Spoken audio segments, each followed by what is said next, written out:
Hello, ladies and gentlemen. This is Edward Joseph, and let's talk live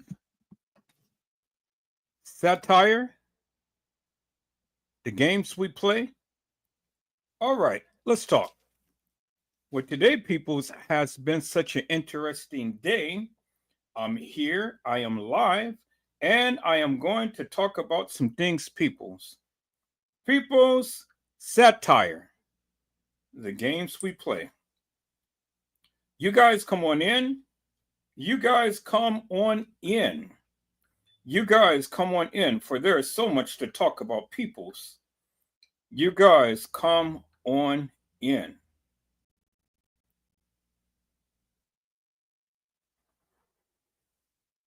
Peoples, this is Edward Joseph Let's Talk Live Satire.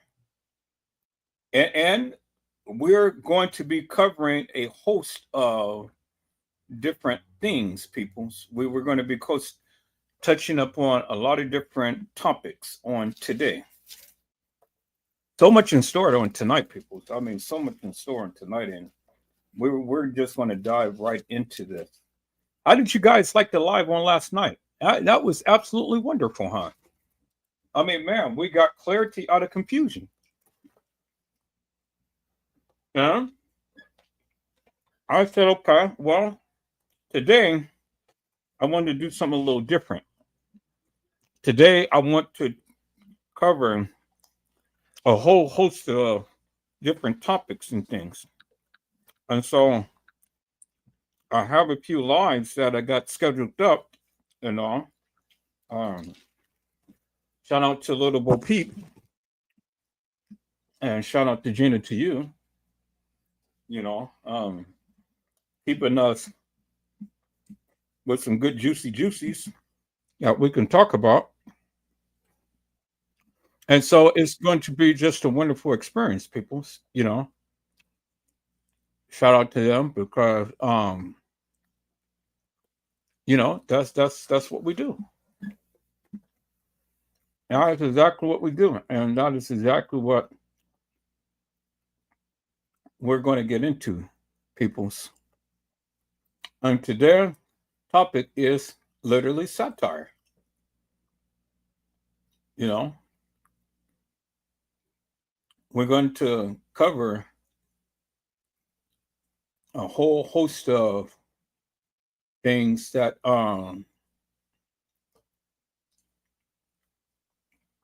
different things that we're going to talk about a whole host of different things and whatnot. I'm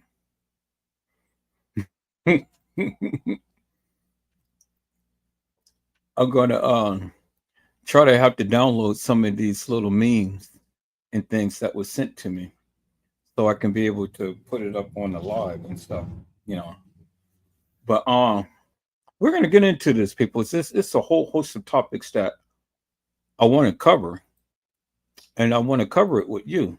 I want to talk about it. I want to bring some awareness to some things that has been brought to my attention and whatnot, And so in the meantime, in between time, while we're going and cover all of this good, juicy stuff, let me take a look at this real quick. Okay. So what I want to do is, people, is I want to go ahead and I want to show this particular live. So before I do that, let me go ahead and call up my disclaimers. So you guys give me a moment. Call up my disclaimers. So tonight is going to be very interesting, people. Tonight we're going to see and talk about a whole host of different topics and stuff. But in the meantime, in between time, I'm going to have to call up my disclaimers real quick. You guys give me a moment. I'm looking for my video files. Okay, so let me call up that disclaimer there.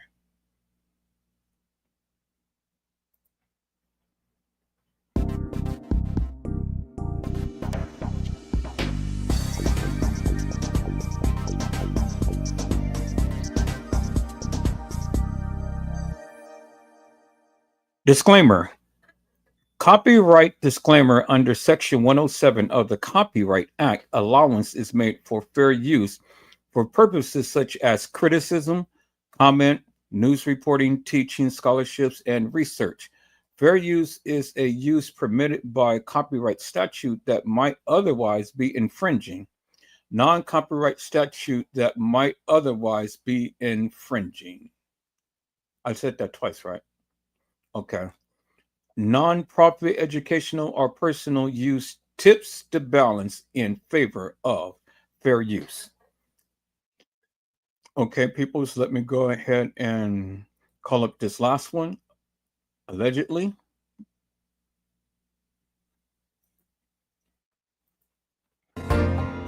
All things in this video has allegedly occurred. We hold no responsibility to what is being spoken. That means people's whatever I say or you say has allegedly occurred. And this channel holds no responsibility to whatever I say, you say, or anyone else say. All right, peoples, we have covered that. And now let's get back to the topic that is at hand, satire. Now, many of you may not know what the meaning of satire is. And so let me share my screen, people. Let me share my screen. So I'm going to do it this way. I'm going to share my screen this way. We're going to get a definition of satire. Is that all right, peoples? Let's get a definition of satire, and then we're going to get on into this on tonight, peoples. All right. It says satire, the use of humor, irony, exaggeration, or ridicule to expose and criticize people's stupidity or vices, particularly in the context of contemporary politics and other topical issues. Okay. Now, how I use the satire is for humor and to ridicule and expose those hilarious and nefarious people for their stupidity. Clearly stated. Satire. Is that all right, peoples? All right. So now, since we got the meaning of satire, peoples, let's get on into this on tonight, peoples. We got a good lineup on tonight. Got a good lineup on tonight, peoples. We're going to show some videos and things. We're going to bring some awareness to some cases that has been out in the internet streets. It's really heartbreaking, peoples. It's really gut-wrenching to see and hear and know and understand that people have been unalived for various reasons, for whatever reason unknown. Only the perpetrator would know that and stuff. And so I wanted to bring some awareness, not try to so-called bring clarity, but bring awareness on tonight. Now, I've already did my live on last night. If you watched it, you know, you had really enjoyed the treat. If you didn't watch it, well, you missed the treat. You got to go watch it because it is satire. It is the games that we play. And as I stated before, peoples, I'm just only here to bring clarity out of confusion and call those hilarious and nefarious YouTubers for the madness that they have been speaking. That's all I've been doing, peoples. And that's all I'm ever going to do on this channel. And so let's jump right into it, peoples. I want to show this video. This has been sent to me. I had a chance to watch it, and it is gut-wrenching. So people's viewer discretion is advised. You know, it's advised. So if you can't take it, change the channel and then come back at a later time. Is that all right, peoples? Okay. Peoples, let's get into the vanishing of Aisha Degree. This is an update, peoples. Let's go. 9-year-old Aisha Degree was born and raised in Shelby, North Carolina in August of 1990. Shelby is a small suburb of Charlotte, sitting to the west of the larger city. Aisha turned 9 in the year 2000, and as of that year, Shelby had a population of just under 20,000. Aisha was described by friends and family as being a bright, shy, and sweet girl. Her family brought her up in a sheltered home, with Aisha and her brother O'Brien being raised in a situation which limited exposure to outside influences. Besides school and church, Aisha had very little interaction with people outside of her own family. Her parents, Harold and Iquilla, both worked, and when they couldn't be home in time to take care of the children, they either stayed with their aunt and grandmother just down the street from their own home, or looked after each other. Both children had keys to the family home, and were able to let themselves in and out as necessary. In February of 2000, the weekend preceding the next Monday's Valentine's Day, Aisha had a full weekend. There was no school on Friday, and so she and her brother stayed with their aunt Alicia, who took them to practice for their basketball teams that evening. On Saturday, both Aisha and O'Brien played for their respective teams. Aisha's team lost that night, and Aisha reportedly took it hard, blaming herself for fouling out and costing the team the win. It was her team's first loss that season, and everyone referred to Aisha as the star player. Although Aisha was saddened by the loss, she seemed to rebound quickly, and by the end of the evening was back to her normal jovial self. The next day, on Sunday, the family went to church together, and it appeared as if all was typical for the Degree family. That afternoon, Aisha's father left to work second shift at his second job, and would be gone until midnight. Iquilla's normal routine for the children was interrupted when a car accident in the area knocked out the power. Unable to bathe the children that night, Iquilla put them to bed at their normal time of 8 p.m. Sometime between 8 p.m. and 4 a.m., Aisha would vanish. It was a cold, stormy night in Shelby. It was just over freezing at 34 degrees with heavy winds and torrential rain. By the time Harold returned home that night, the household was sleeping soundly despite the tempest raging outside. He checked on Aisha and her brother and found them sleeping peacefully. Harold went to bed around 2:30 a.m., but before he did, he checked on the children once more, and all seemed well. O'Brien heard his sister moving around in her bed sometime after this, but assumed she was simply turning over and didn't check to see beyond that. He fell back asleep and thought nothing else about it. At 6:30 a.m. on Valentine's Day, Monday, February 14th, 2000, Iquilla came to the children's room to wake them for their baths and to get ready for school. Upon entering the room, she discovered that Aisha was not there. She searched the house, and as panic began to set in, she woke Harold and O'Brien to help find her. Phone calls to the children's aunt and grandmother produced no sightings of Aisha, and so they promptly called the police, who arrived with canine units in tow. Unfortunately, the dogs were unable to pick up on Aisha's scent, likely due to the storm, and so a foot search was initiated. The first day of searching would prove fruitless. The media became involved and splashed Aisha's photo all over the television and newspapers. This exposure brought several witnesses forward who had an odd story to tell. That Monday morning, between the hours of 3:45 and 4:15 a.m., several drivers along Shelby's rural Highway 18 saw a child fitting Aisha's description walking south along the side of the road.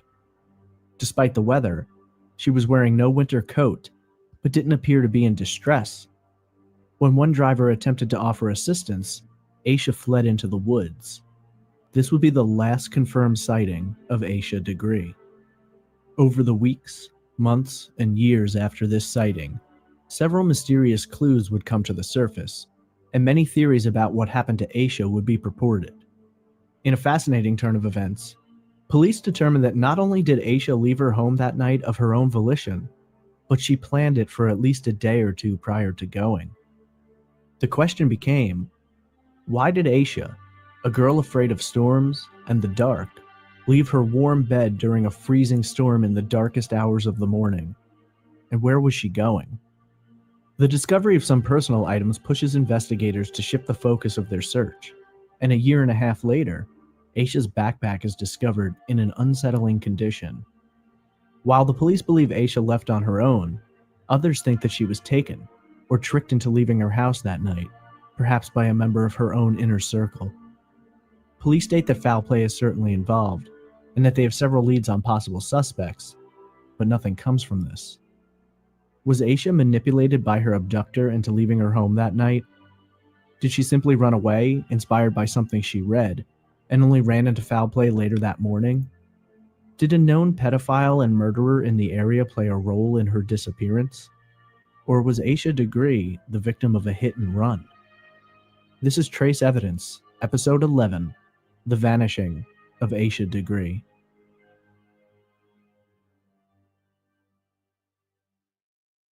Welcome to Trace Evidence. I'm your host, Stephen Pacheco. Today's episode focuses on the frustrating and tragic disappearance of 9-year-old Aisha Degree. Before we move into the case, just a few notes about the show. Trace Evidence is a weekly true crime podcast focused on missing persons and unsolved murders. We are available across multiple platforms, and we are on iTunes, Google Play Music, Stitcher, and many more. I've recently launched a Patreon for those of you who wish to support the podcast. It can be found at patreon.com/traceevidence. This podcast is a complete one-man operation, so if you enjoy it and wish to help support it, please check out the Patreon. Also, stay tuned at the end of this episode for shoutouts to this month's Patreon supporters. Links, information, and more items, including YouTube videos and full episode transcripts, can be found on our official website at trace-evidence.com. If you'd like to contact me, you can email me at traceevidencepod@gmail.com, tweet me at traceevpod, that's TRACEEVPOD, or join the Facebook discussion group simply by searching for Trace Evidence Podcast, or by clicking the direct link on our website. If you have questions, comments, or case suggestions, I'd love to hear from you. The show is approaching 100,000 downloads, and I'm doing a special Q&A to celebrate the milestone. If you'd like your question included, contact me on Facebook, Twitter, or by email with your question, name, and location. If you enjoy the show, please rate and review us on whatever app or platform you're listening on, especially iTunes. The more ratings and reviews we get, the easier it becomes to find the podcast, and the more attention can be given to these cases. Today, we look at the mysterious disappearance of Aisha Degree. This is a case that's been on my list for a while now, but was recently suggested by a member of the Facebook group, so thanks to Lana Greenland for giving me the extra push. This case is extremely tragic and frustrating. For what little information exists, there appear to be no easy answers. I personally live about 40 minutes from where she vanished, and to this day, it's still on people's mind and still hotly debated. This is the vanishing of Aisha Degree.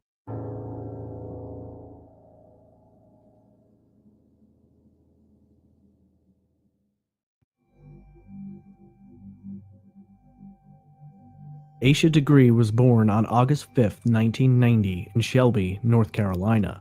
Her parents, Harold and Iquilla Degree, were married 2 years earlier on Valentine's Day of 1988. Aisha had a brother named O'Brien, and the two were raised in an apartment in a subdivision in North Shelby.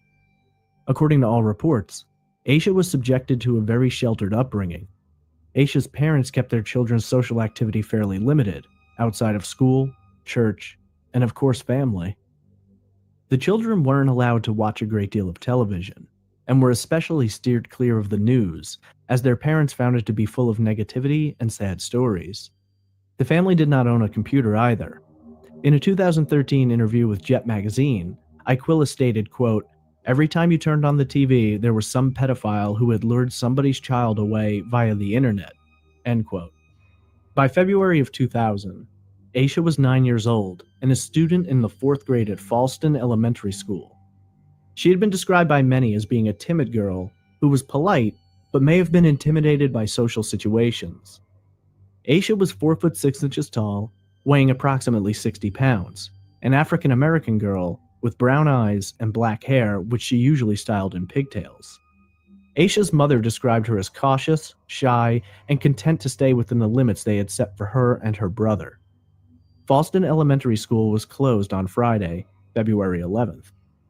A lot of newspapers and websites report this closure as being for President's Day, but in 2000, President's Day fell on February 21st. Likely school was closed for a teacher workday, which would explain why there would be basketball practice later that night. If it had been closed for a holiday, usually after-school activities would be canceled. While Aisha's parents were at work, she and her brother spent most of their time at their Aunt Alicia's house, which was in the same neighborhood and just down the street from the family home. Due to their parents' work schedules, both Aisha and her brother had keys to the house so they could let themselves in after school, and their parents entrusted them to look after one another until one of their parents could arrive home from work. On Friday, February 11th, their Aunt Alicia would take both children to practice for their youth basketball teams. On Saturday, February 12th, both Aisha and her brother had basketball games to play at Burns Middle School. Aisha's was first. Aisha played point guard and has been described by many as being the star player on the team. Unfortunately, Aisha would be fouled out during the game, and her team would go on to receive its first loss of the season. Aisha's parents have stated that Aisha was visibly upset about her performance in the game, and that she and her teammates cried following the loss. Aisha is also reported to have complained about injuring her leg during the game. Aisha's mother consoled her and told her that her leg would be fine. It's thought that Aisha felt responsible for the loss and took it to heart, but her parents say that her brother's game was next, and by the end of it, Aisha seemed to have nicely rebounded and her spirits were back up. She was seen later that night joking, laughing, and playing with her friends and teammates. Following the completion of O'Brien's game, the family returned home for the night. The next day, on Sunday, February 13th, the family woke and Aisha and her brother went to their Aunt Alicia's house, from which they attended services at Macedonia Missionary Baptist Church in Waco, North Carolina. Following church, the kids had lunch at Alicia's home and were given Valentine's Day candy by their grandmother Joanne. Aisha was said to be in very good spirits and was excited and happy to receive the candy from her grandmother. Aisha's father, Harold, had to work his second job that evening. He would be working at PPG Industries until approximately midnight. Aisha and her brother returned home with their mother. Aisha laid around on the couch for a while, before changing into her nightgown around 8 p.m. when both children went to bed. Aisha shared a bedroom with her brother O'Brien. A storm was rolling in that night, and a car accident occurred which knocked power out to the neighborhood. The power was restored by the time Harold arrived home at approximately 12:30 a.m. on what was now Monday, February 14th, Harold and Iquila's anniversary, and the day in which Aisha would vanish. Upon returning home, Harold says that he went to their bedroom and checked on the kids. Both children were reported to have been home and asleep in bed at 12:30 a.m. For the next 2 hours, details are a little sketchy. Some reports say that Harold watches TV as he usually does when he arrives home late at night, and goes to bed around 2:30. Others report that after arriving home, Harold goes back out to pick up Valentine's Day candy and returns later, but again goes to bed around 2:30 a.m. Regardless of which account is accurate, at approximately 2:30 a.m., Harold checks on the children again, and both are asleep in their beds. At this point, Harold goes to bed for the night. Sometime shortly after this, O'Brien reports hearing Aisha move around. He wakes up and sees Aisha standing in the bedroom. She's wearing her nightgown, white with red trim depicting a teddy bear on the front of it. According to O'Brien, she goes to the bathroom and returns shortly thereafter. Sometime later, O'Brien hears Aisha's bed springs squeaking and believes his sister is moving around in bed, but he doesn't look and falls back to sleep without noticing anything out of the ordinary. Iquila awakes at approximately 5:45 a.m. on Monday, February 14th. This is a slightly debated topic, as some have reported she woke up as late as 6:15 a.m. In her Jet magazine interview, Iquila stated the time as 5:45, so that's the account I will go with. This was not a typical morning for the family, as it was both Valentine's Day as well as Iquila and Harold's wedding anniversary. In addition to these goings-on for the day, the power outage the previous night had prevented the children from being able to take their baths before bed, so Iquila plans to have them clean up that morning. This supports the idea of Iquila waking up earlier than usual. Interestingly, most reports state that the power was knocked out around 9 p.m. from the aforementioned car accident, but I've also seen news accounts that the power could have gone out as early as 6 p.m. This would seem more accurate since the children were in bed by 8 p.m. and a 9 p.m. power outage wouldn't have affected their nightly routine. Normally, Aquila would wake the children around 6:45 a.m. to start their day and get them ready for school. But due to the need to bathe, she goes to their bedroom to wake them up a little earlier at approximately 6:30. When Aquila enters the bedroom, she finds O'Brien asleep in his bed, but Aisha's bed is empty. Not immediately panicked, Aquila begins looking around the house, assuming Aisha has woken up early and is somewhere in the house. At this point, Aquila begins to get scared and wakes Harold. Harold places a call to Alicia and his mother, the children's grandmother, who live down the street, asking if Aisha happened to be with them. Both Alicia and Joanne say they haven't seen Aisha since the previous day. Aquila hears a car at this point, and quote, "That's when I went into panic mode. I put shoes on and ran outside," end quote. While outside, Aquila checks both of their vehicles, but again, Aisha is nowhere to be found. At this point, Aquila places a call to her mother, panicked and trying to explain that Aisha is missing. Her mother tries to calm her down and tells her to hang up and immediately call the police. By 6:40 a.m., less than 10 minutes after Aquila noticed her daughter is missing, police are on the scene. Police arrived and had brought search dogs with them. Unfortunately, the dogs were unable to pick up on Aisha's scent. It's thought that the heavy rainstorm from the night before has made it difficult for the dogs to pick up and track her. I did some research regarding how the weather affects the abilities of tracking dogs. According to several owners and trainers of tracking dogs, rain does not necessarily eliminate a scent, but a combination of torrential weather will. Cold weather makes the scent fall, while warm weather makes it rise. Rain will actually refresh the scent, absorbing the particles as the dog breathes the wet scent into its wet nose. It magnifies the scent with a taste. One particular website referred to this occurrence as similar to when a person chews a flavorful piece of gum. This doesn't make it more difficult to catch, but rain combined with heavy winds, such as occurred on the night Aisha vanished, will tend to scatter the scent. The dogs may be able to get a hit, but then they will have to follow each new trail caused by the wind's movements. While the police were investigating the home and using the dogs to try and pick up on Aisha, Harold, Aquila, and O'Brien were walking around the neighborhood, banging on doors and calling out for Aisha. By 7 a.m., many of the neighbors were awake, and some of them joined in the search.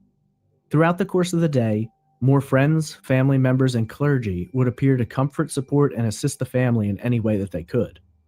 Police find no signs of forced entry at the home, and all of the doors were still locked. The family and police spent this Valentine's Day searching for Aisha. They began close to the home, and eventually began to spread out, circling further and further out from there. Following the first day's search, not much information is discovered, and there are no sightings of Aisha.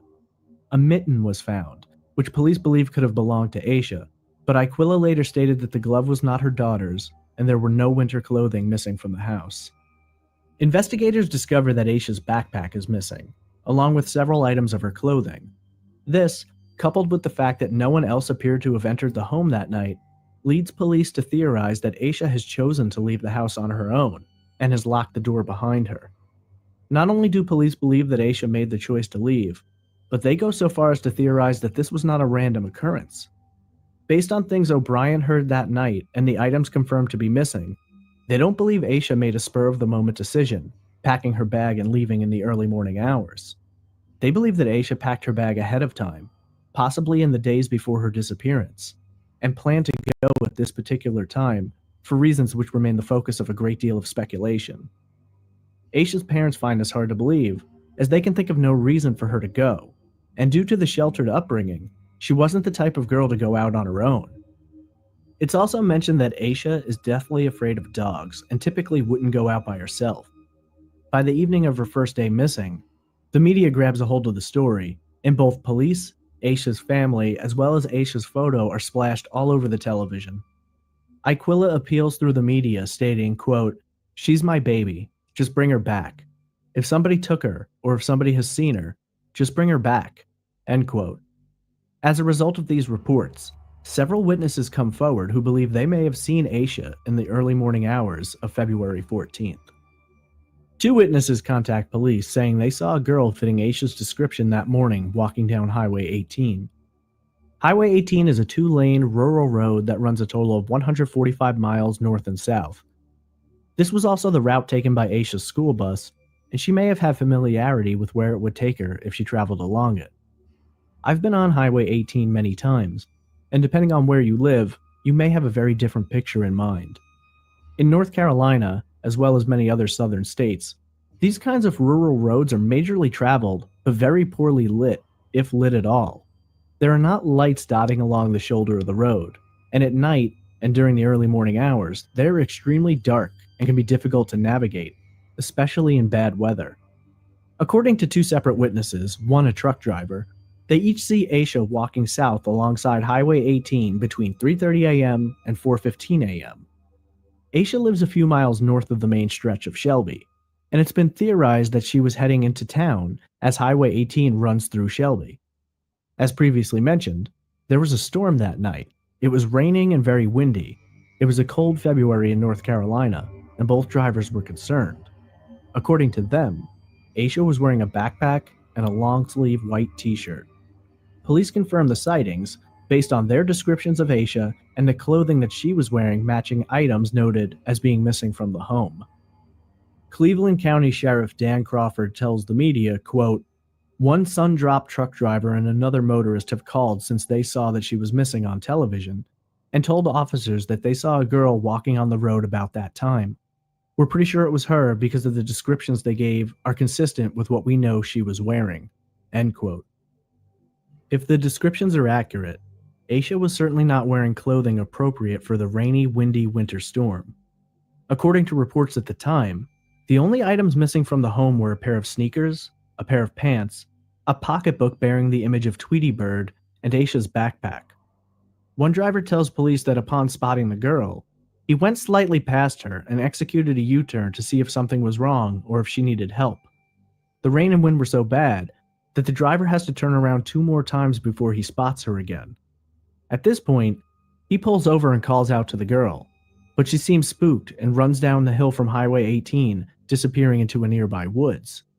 It should be noted, many news sites and blogs have referred to this as a thick woods or forest, but that doesn't appear to be the case. Though North Carolina does have some densely forested areas, this is not one of them. It was more or less the kind of tree line you see alongside a rural road, a thicket of trees, but not so much a woods or a forest. This sighting of Aisha was approximately 1.3 miles south of her home, near the junction of Highway 18 and Highway 180. This is the last confirmed sighting of Aisha Degree. For 2 long days of searching, no sign or trace of Aisha is found.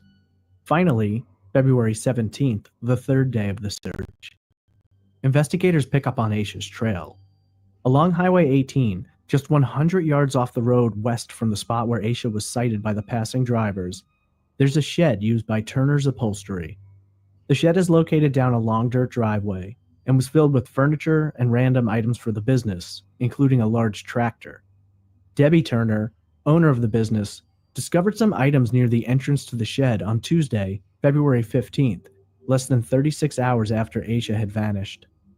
Initially, she didn't make the connection to the missing child, but when investigators arrived on Thursday, the 17th, and asked for permission to search her property, she remembered the items and told the police about them.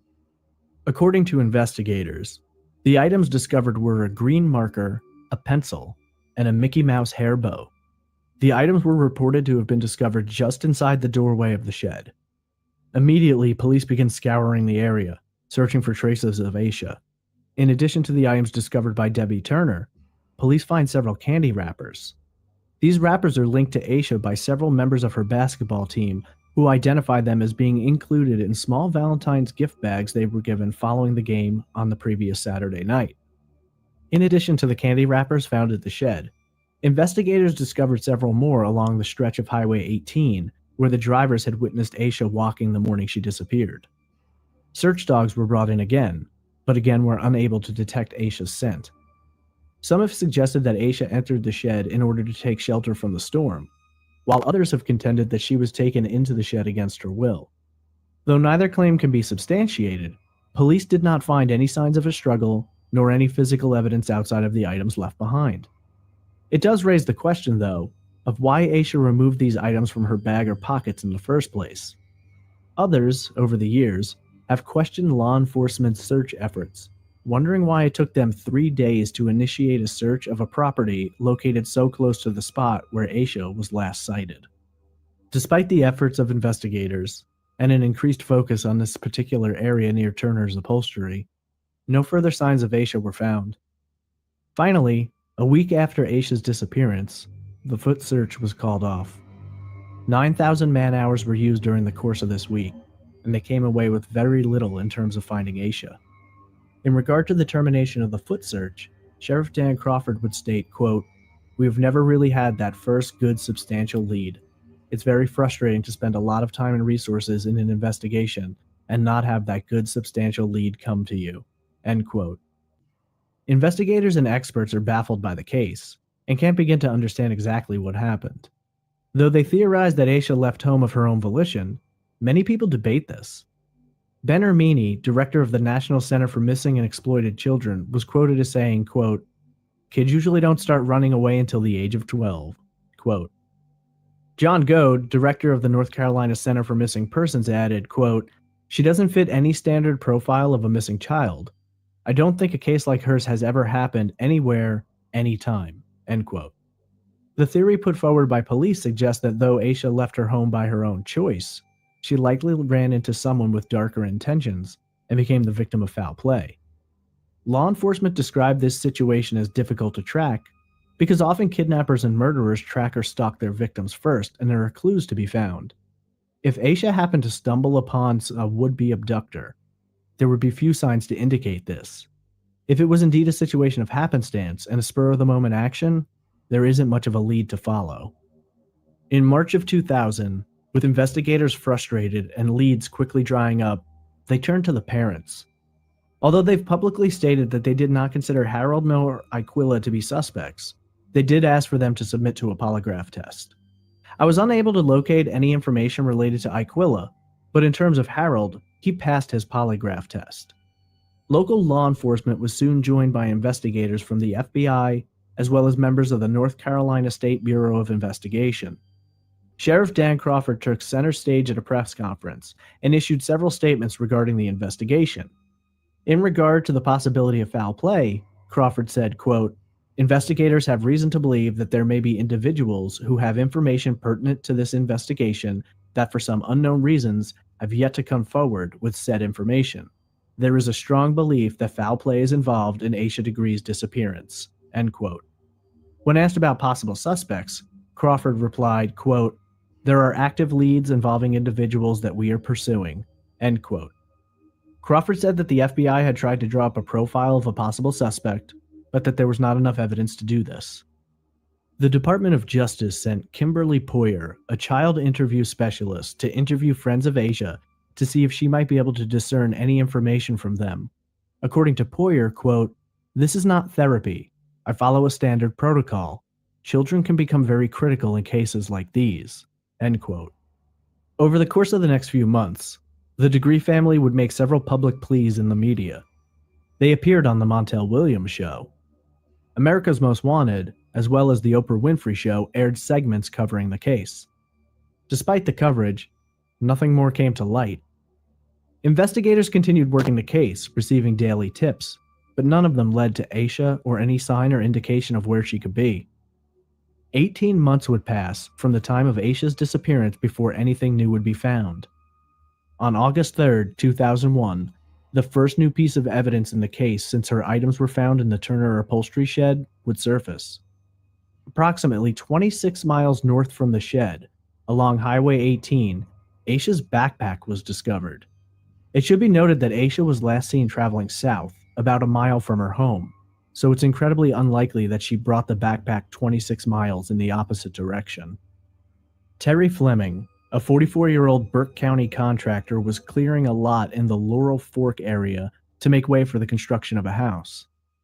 While operating a grader, Terry uncovered what appeared to be a black garbage or lawn and leaf bag with an item inside. Curious, Terry stopped the grader and examined the bag. Inside of the garbage bag was another garbage bag, and inside of that bag was a backpack. The exact location of the bag is somewhat debated, but appears to have been approximately 50 yards off the shoulder of Highway 18. Also located in the area were a pair of men's khaki pants, and some scattered animal bones. According to several reports, Fleming opened the backpack and found a paper with Aisha's name on it, along with a phone number. Fleming was unfamiliar with Aisha's case, but felt uneasy about the bag itself. He reportedly wrote down the name and number. It wasn't until the next morning, sitting at breakfast with his wife, when he informed her of what he had found. According to some reports, his wife was aware of Aisha's case, and the two immediately called the police. Search and rescue teams were called in, and they combed the area looking for any signs of Aisha, but outside of the backpack, none were found. The FBI took the bag into their possession for forensic testing. It's important to note here that the FBI have never released the results of their testing and have never given a full list of the items found inside the bag. Many websites make claims about clothing, including Aisha's basketball uniform and photos of her family being found in the bag, but I can find no official statement or law enforcement issued press release which details the contents of the bag. To the best of my knowledge, and according to the Charlie Project listing for Aisha Degree, all reports about the contents of the bag are in fact unconfirmed. Following the discovery of her bag, police considered this confirmation that foul play was involved in Aisha's disappearance. It is their belief that the abductor or abductors of Aisha took the bag into the woods and buried it where it was found. Discovery of the bag raises all kinds of other questions, though, and opens the door to a great deal of speculation regarding Aisha's disappearance. If indeed she were abducted, why would her bag essentially be preserved by placing it inside of trash bags and burying it? Whereas if someone wanted to conceal it, they could easily have burned the bag, discarded it in a junkyard, or even thrown it off one of the many cliffs and mountainsides in the area where it was much less likely to be discovered. The answers to these questions have never been found, and the discovery of her backpack is the last piece of evidence that has ever been found in the disappearance of Aisha Degree. Over the next few years, Aisha's case began to grow cold. Investigators state that they continued to receive tips in regard to her possible location, or sadly, the possible location of her remains, but all of these tips led to dead ends. One particular tip came in 2004, and although the contents of the tip itself were unknown, there must have been enough involved that police took it very seriously. The tip is reported to have come from an inmate in the county jail. At the intersection of Shelby and Rube Spangler Roads in Lawndale, South Carolina, police initiated an excavation to retrieve possible human remains. Ultimately, the dig had no results, finding only animal bones, and no evidence related to Aisha Degree. In February of 2015, the FBI announced that a joint team of FBI agents, Cleveland County Sheriff's Office investigators, and State Bureau of Investigation agents were re-examining the case and interviewing witnesses again.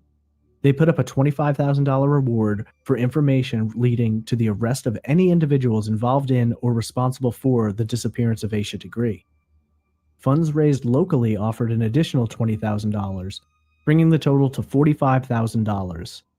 Shelley Lynch, public affairs specialist with the Charlotte office of the FBI, stated, quote, "We are going every aspect of this case and re-interviewing people.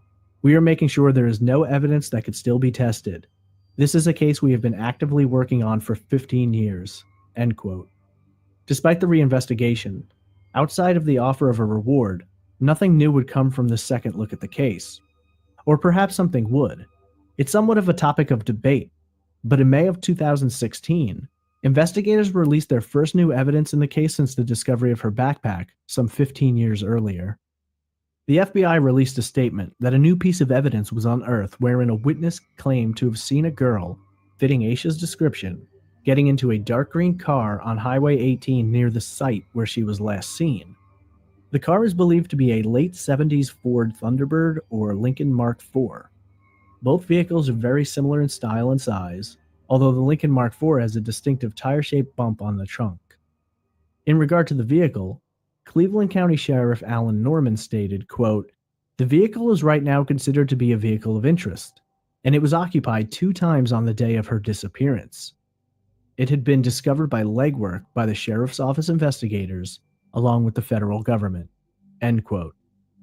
When asked about progress regarding the case, and whether or not it will be solved, Norman responded, quote, "It goes to show that this case is actively worked, and will be worked until there is closure for the family and the community," end quote. Despite this new evidence, the vehicle has never been located. 17 years later, the vehicle may have been disposed of, changed hands, or destroyed.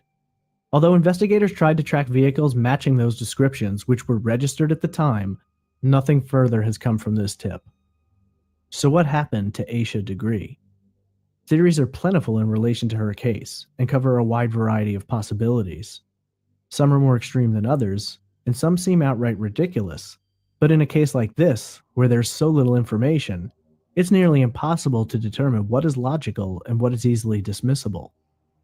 The major theories cover most of the following possibilities. Some believe Aisha left of her own accord and chose to never return, or she left of her own accord and was taken by an abductor. Others theorize that Aisha was convinced to leave or had made arrangements to meet someone else, and that things went horribly wrong along the way. Some have suggested that Aisha was abducted from her home by someone that she knew, while still others think that perhaps Aisha sleepwalked out of her home that night. There are also theories that Aisha may have been abducted and trafficked, or perhaps she was struck by a vehicle that night, and the person chose to hide the body and pretend it never happened. Beginning at the bottom and working our way up, the first theory to approach would be the sleepwalking theory. Sleepwalking isn't uncommon, especially in children. This theory follows the thought process that Aisha got out of her bed, changed her clothes, grabbed her bag, left her home, locked the door behind her, and walked a mile down Highway 18 before being spotted by passers-by. I haven't found any indication as to whether or not they believe she woke up at this point, or if she was still sleepwalking when she ran down into the woods. Either way, followers of this theory think that Aisha was subject to one of a few different possibilities. If indeed she was sleepwalking, at some point, she woke up and was disoriented and confused. Not knowing where she was, she continued on her way, and either became more lost, or was discovered by someone who abducted her. A different branch of this theory believes that while sleepwalking, Aisha was struck and killed in a hit-and-run accident. They theorize that this unknown person hit her with his or her vehicle, and in a panic, took her body and chose to dispose of it in some way that it would never be discovered. It's a thin theory, but it's one of those which, believe it or not, is very prominent on the internet and amongst online detective forums. Police firmly believe that Aisha chose to leave her home that night.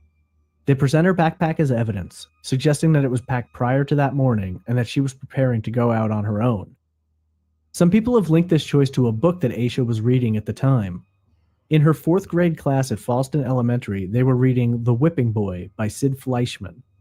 The book involves the two main characters running away, and their so-called adventures are chronicled throughout the book. A common theory is that Aisha, described as an avid reader, was inspired by this book and wanted to go on an adventure. According to this line of thought, Aisha packed her bag and decided that she was going to live the story out, in a manner of speaking. Whether or not Aisha was alone in this, or if she had a friend who was planning to go with her, is unknown. Regardless, it is thought that this was Aisha's impetus for running away. Certainly possible, but not very much to go on. According to experts in the field and runaway statistics, it usually takes more than this for a child to choose to go.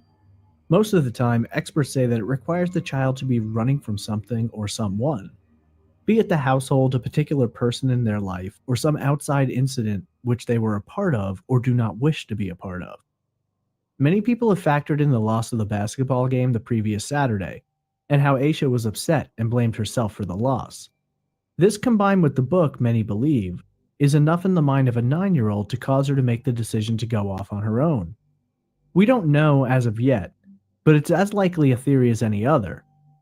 Could there have been other reasons why Aisha would have chosen to go off on her own? Absolutely. But to this day, investigators are yet to uncover the factors that may have played a role in this. Assuming that Aisha did in fact choose to leave on her own, everything after that becomes suspect. Why would a child who's afraid of dogs, and supposedly also afraid of the dark and storms, leave her home somewhere between 2:30 a.m. and 4 a.m. during a storm?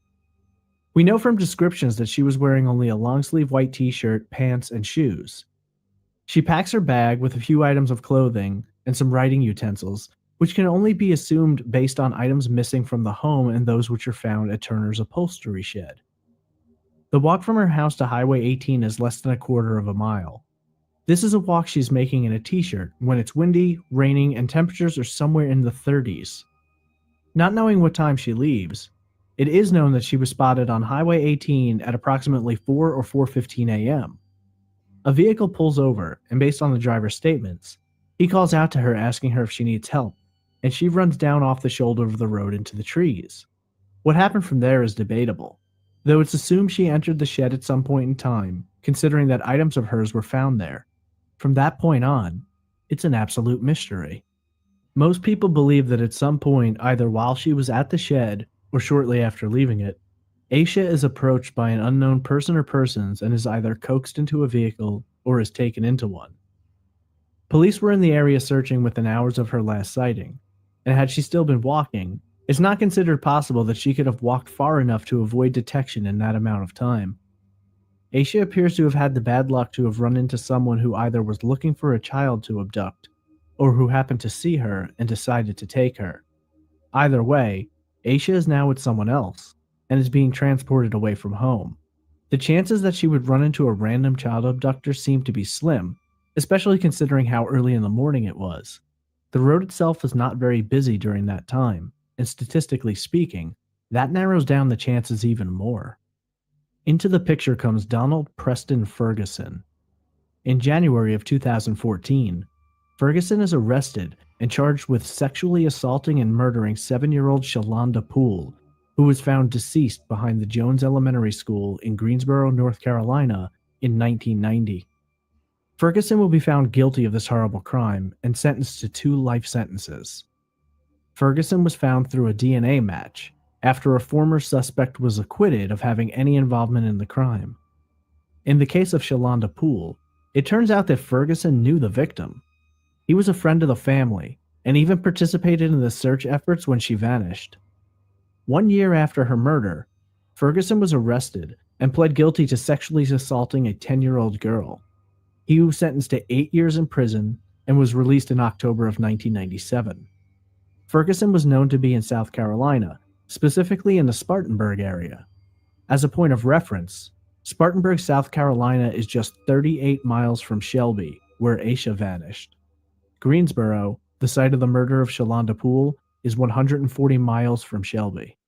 Ferguson is a special kind of crazy, coming along with family members who were also alleged to be involved in sick crimes such as his. A quick timeline for Ferguson goes as follows. In May of 1989, a 10-year-old is sexually assaulted by Donald Ferguson. He's arrested for this crime by June of that year and bonds out. 1 year later, in July of 1990, Ferguson rapes and murders 7-year-old Shalonda Poole. In August of 1990, Ferguson's grandmother is shot and killed. In March of 1991, he pleads guilty to the 1989 accusation and is sentenced to 8 years. In October of 1997, Ferguson is released from prison. Within 5 days of his release, Ferguson and several members of his family are arrested for the murder of his grandmother. In April of 1999, the charges are dropped, citing a lack of evidence. In 2007, an investigator examines the Poole case and sees a photo of Donald Ferguson, which immediately piques his suspicion. In August of 2008, Ferguson is arrested in Gaffney, South Carolina for failing to register as a sex offender. In November of 2012, he's arrested for defrauding a bank. He's sentenced to a year, but that is chalked up to time served. In January of 2014, he's arrested when advances in DNA match him to the rape and murder of Shalonda Poole. From the period of 1999 to later in the 2000s, there isn't an accounting of Ferguson. He's reported to be involved in drugs, scams, and fraud, and to have been homeless for a period of time. At that particular time, he was known to be a child molester, though he hadn't yet been connected to the murder of Shalonda Poole. Aisha Degree vanishes in February of 2000, not far from Ferguson's old stomping grounds. Not only is she within the age range he appears to be drawn to, but her physical description is very similar to that of Shalonda Poole. Both are young African American girls with small frames, big smiles, and similar hairstyles. In regard to Ferguson, Sheriff Alan Norman states, quote, "The individual was arrested in Spartanburg County, which means in all probability that he had to come through Cleveland County numerous times. We're looking back to see where this individual would have been 14 years ago, where he resided, and where he worked.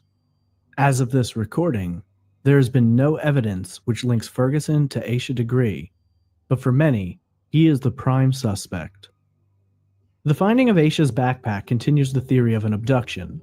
It seems impossible that Aisha could have traveled the 26 miles north without being seen, and even if she had done so, there would be no logical reason that she would wrap her backpack in garbage bags and bury it.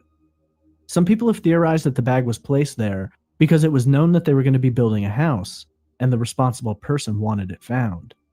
Some have even gone so far as to suggest that the items of Aisha's which were found in the shed were also placed by the perpetrator. There doesn't appear to be any hard evidence to confirm either of these theories, but they are out there to be discovered.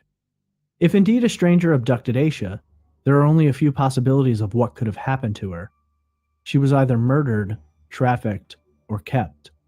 Unfortunately, no information exists to support any of these possibilities, and for many, the frustration of this case is how it seems impossible that a 9-year-old could simply vanish into nothing.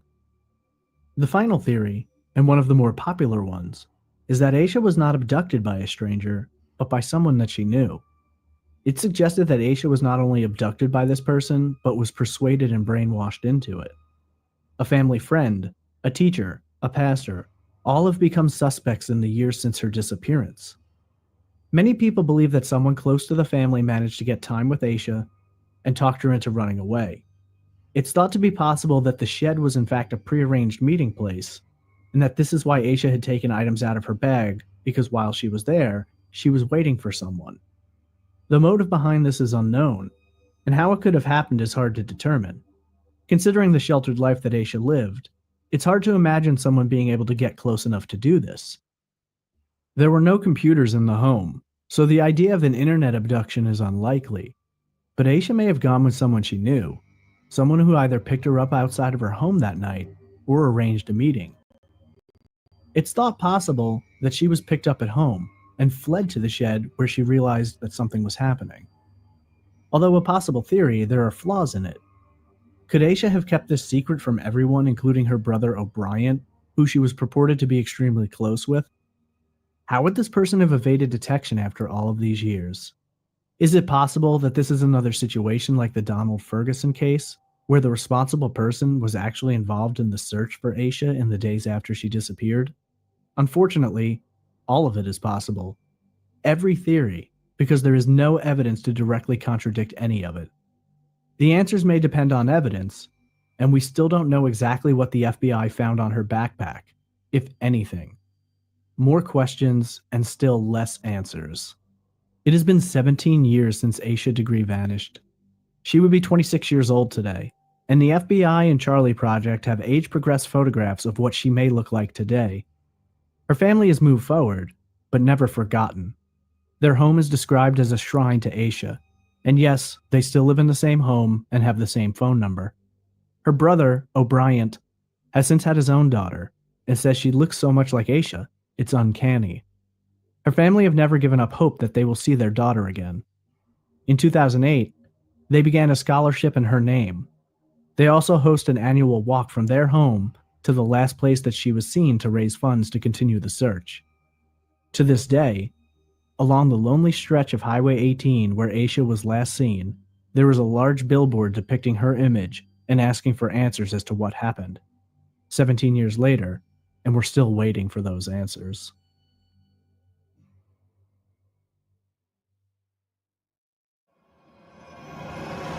Case update. Earlier this year on Tuesday, September 11th, law enforcement descended upon a property located along Cherryville Road in Shelby. A large gathering of officers was quickly noted by local media, who learned that searches were being executed in connection with the February 14, 2000 disappearance of fourth grader Aisha Degree. Cleveland County Sheriff Alan Norman confirmed the search was related to Aisha and noted that the Cleveland County Sheriff's Office had been joined in that search by the FBI and the State Bureau of Investigation. A house was the focus of the search, and law enforcement officers were seen carrying out boxes of unknown items. There was also a major focus put on an old car that was found parked in the driveway. The vehicle, then described as an older model, green in color, would ultimately be towed off the property by police. It was noted that the vehicle very closely resembled descriptions given by police years earlier when, in 2016, they stated they were looking for a 1970s-era green Ford Thunderbird or Lincoln Mark IV. The vehicle towed did not match either of those descriptions, but did look similar to those two models. While searching the home and property, law enforcement were extremely tight-lipped about what in particular they were looking for. While it was reported that some items of interest were recovered and taken into custody, there were no specifics given. Towards the end of the search, police brought in specially trained dogs to go through the home and over the property upon which it sat. While everything was kept under wraps for several days, a deluge of new information was revealed on Monday, September 16th, when the search warrants and supporting affidavits were made available to the media. Firstly, documentation showed that the search of the Cherryville Road property in Shelby was but one of several searches executed, with others targeting a home in Charlotte, as well as an assisted living facility in Vail. These locations are all associated with members of the Dedmon family. According to the filing, the search warrants were sought out after a DNA test conclusively linked samples from previously acquired evidence to two separate people, a woman named Annalee Dedmon Ramirez and a man named Russell Underhill. 6 years ago, in 2018, law enforcement had noted that items found in Aisha's backpack, which was found buried and double-wrapped in garbage bags years earlier, did not belong to the missing child. How those items ended up in her bag, and more curiously, who they belonged to, became a prime focus for investigators. DNA found on some items is what was used to make the link to Dedmon Ramirez and Underhill. Interestingly, a hair stem found on Aisha's undershirt was tested, and that is what made the link to Annalee Dedmon Ramirez, who was 13 years old at the time of Aisha's disappearance.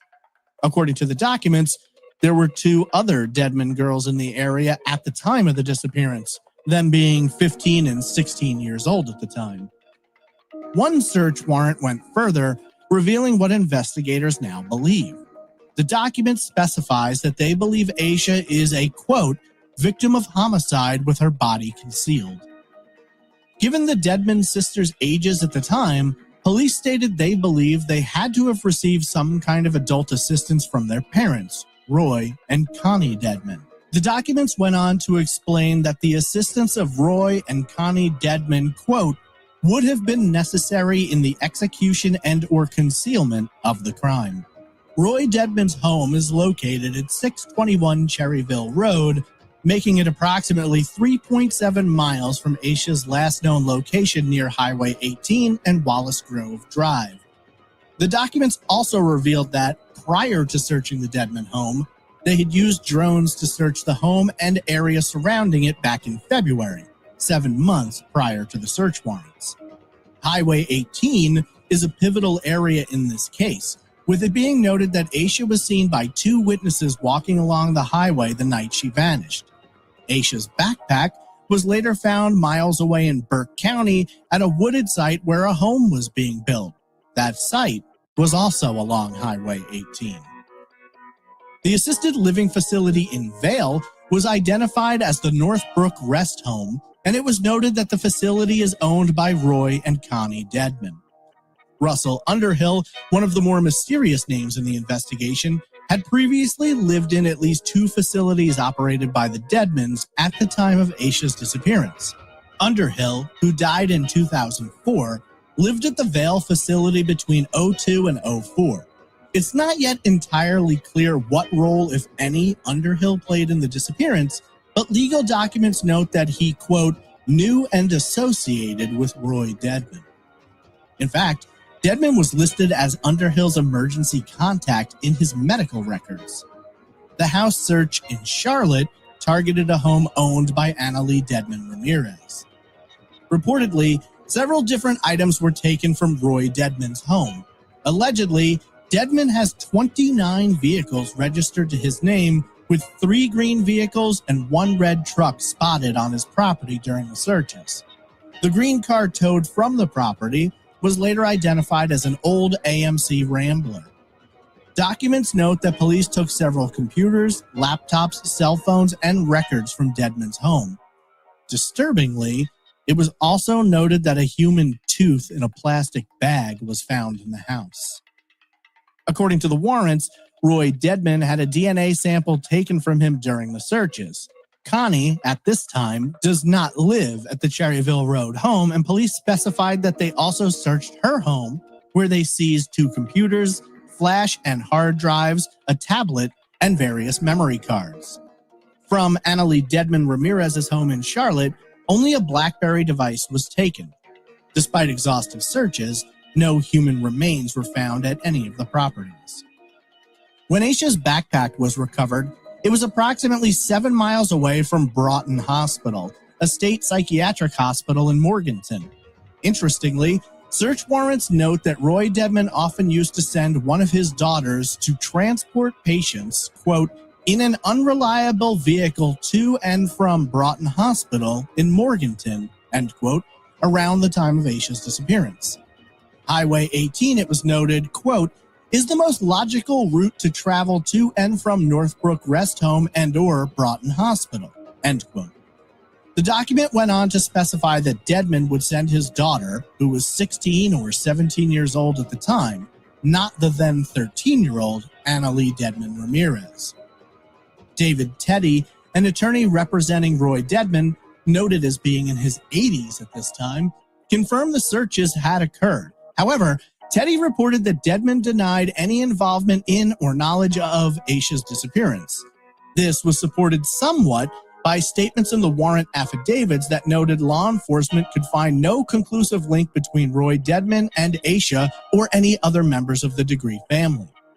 During a press conference held by Teddy, it was suggested that the deceased Russell Underhill may be the one who had knowledge of or involvement in the disappearance, with Teddy theorizing that police would ultimately link Underhill to the crime, but little could be done since he has since passed away. Aisha's family were, not surprisingly, shocked and taken aback by the flurry of searches and release of new information. Aisha's uncle, Jesse Jackson, spoke for the family for the most part. Speaking to WBTV News, Jackson stated how grateful they were to the community for never giving up, saying, quote, "Thank God for that. I thank God that they still have hope and faith.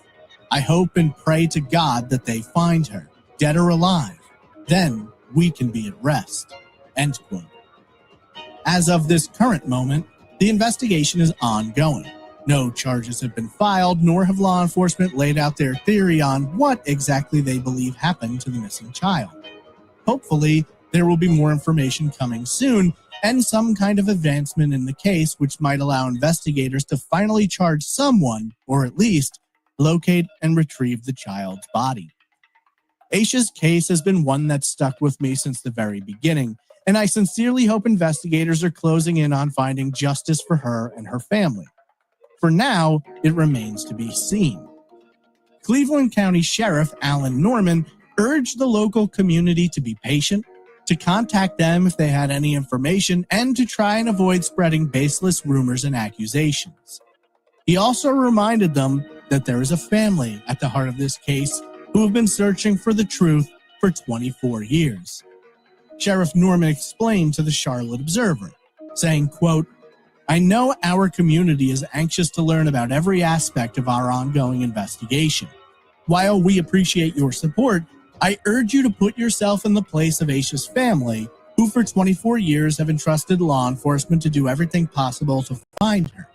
Please, do not spread or share rumors on social media. Official information will be released by my office when appropriate. Pray for Aisha, her family, and everyone who has worked for decades to locate Shelby's sweetheart." End quote. If you have information about this case and you wish to share it with investigators, please contact the Cleveland County Sheriff's Office at 704-484-4756.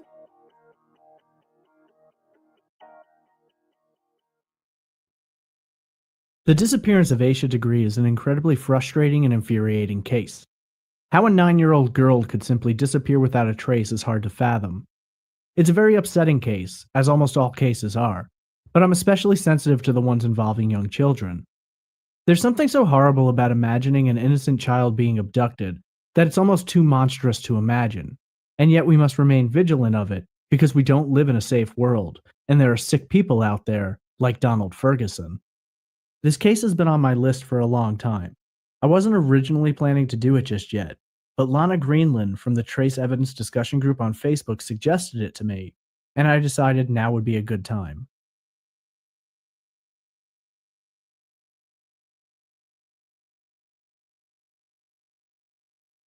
And so, peoples, that was the case of Aisha.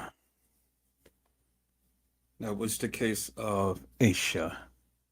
And it's very sad, peoples, that the babies is coming up missing. It's really sad. It's really sad that the babies is coming up missing and there is no type of relief whatsoever. No clues, no nothing. Aisha degree.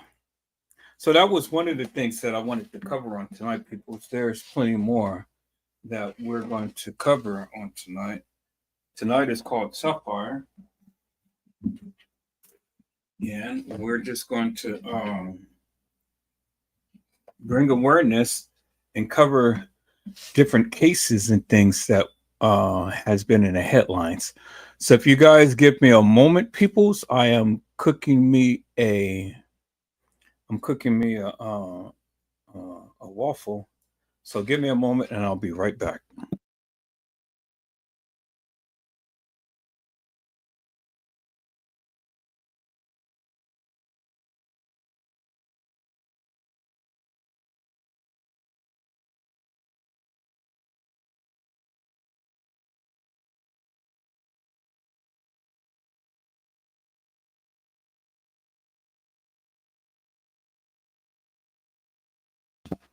Okay, peoples, I am back.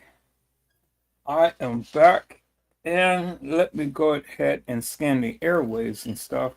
I need to go back to my instant messenger to see that what the people had sent me to just bring awareness to, touch up on and things and stuff. You know, it's really something, people. It's really something how all of this stuff is happening. All of this stuff is happening, and it's only going to get worse than what it is now. And that's the that part about it. Let me scan my messages and stuff because there was a few other cases that I wanted to touch upon and things.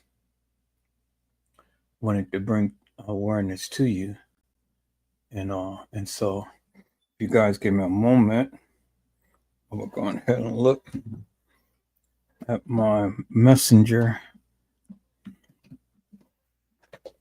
Uh-oh. It's not hooked up. You guys give me a minute.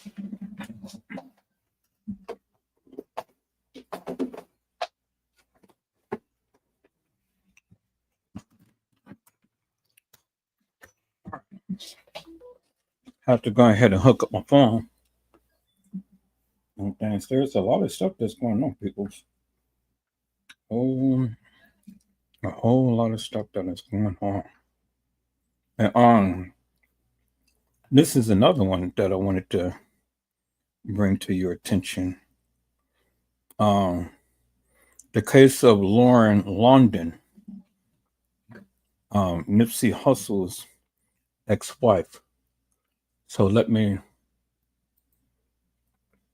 go on over here, people. And I'm gonna share my screen.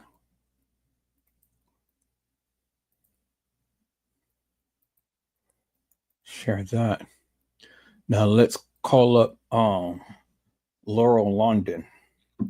Lauren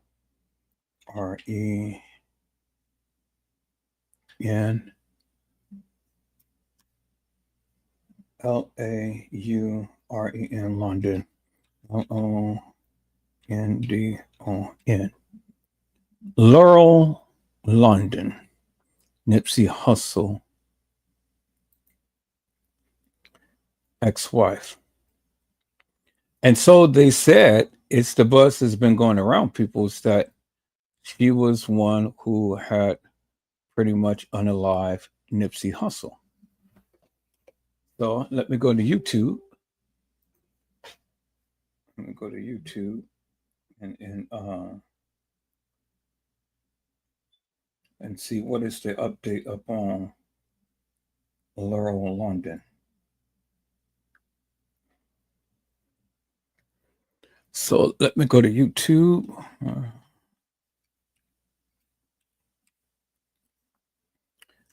YouTube. Okay, there we go. Go to YouTube.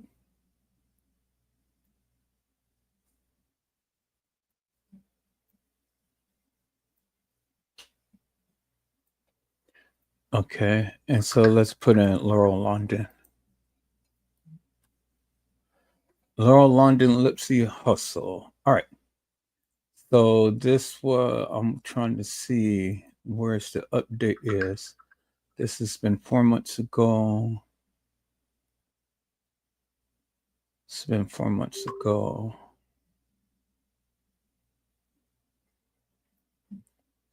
Let's see, 4 weeks ago. All right, 4 weeks ago. So we're going to go with 4 weeks ago.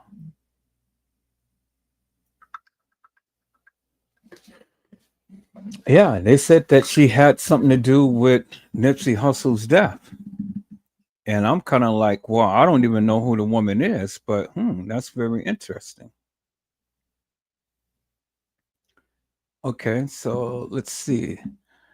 Can we do this to where it is? Let's filter it for the let's filter it for this week.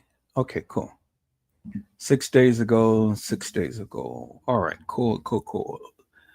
Let's see what the people has to say about Laurel London. Now, some of these channels I'm not going to even touch because they're just salacious and they're crazy because that's all they do is just talk about the people and spread all of this false propaganda and things. But I'm just trying to see what's what here. Okay, so several people has been talking about this for the past 4 to 6 days. Let's see if we can get some insight as to what's happening, peoples. Let's see if we can get some insight. All right, so we're going to start with this one right here. Tanisha Foster emotionally speaks up after Laurel London on relationship with Nipsey Hussle. See what she has to say.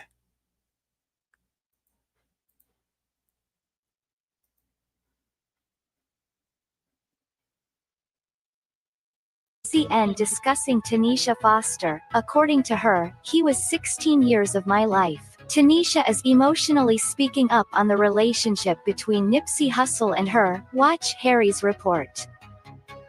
There has been a lot said and implied about Tanisha Foster ever since rapper Nipsey Hussle passed away. She is the mother of his 10-year-old daughter Amani Askadam, and she's currently fighting with the rapper's sister, Samantha, for custody of the child.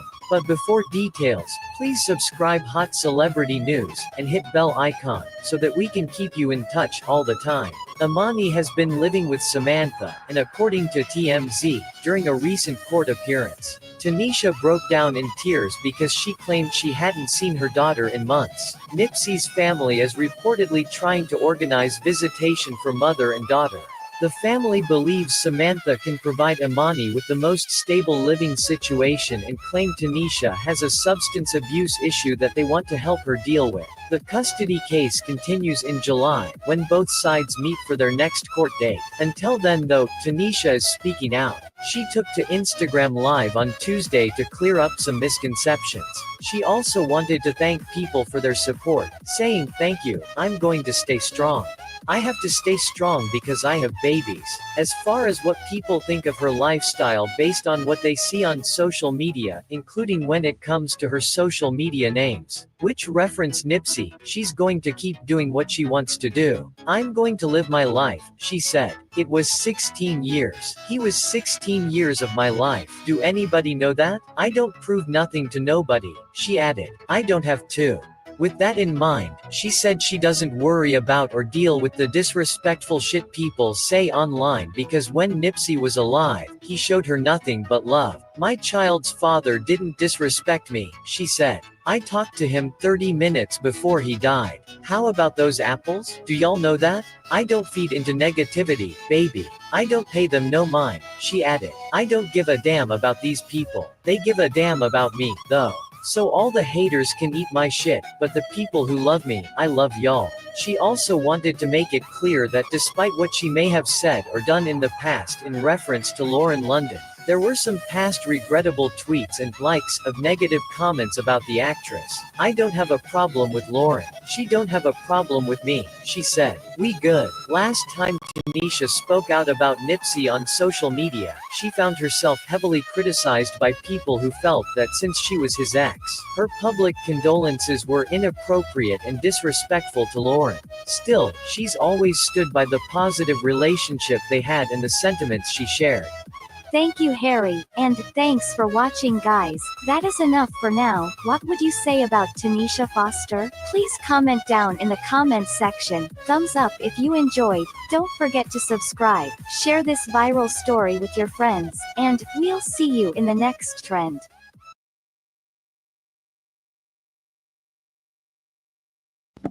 Okay, well, that was just about a couple of days ago, and it doesn't seem to be anything about anybody unaliving anybody and stuff. So maybe it's just a little bit more satire, just a little another rumor that's going out trying to vilify and bring some other celebrity down and things. You know how it always is. People get jealous and stuff because somebody else is living the best life and they're not living it. So they want the seed of the deceased so they can go ahead and make some money and do things that they want to do.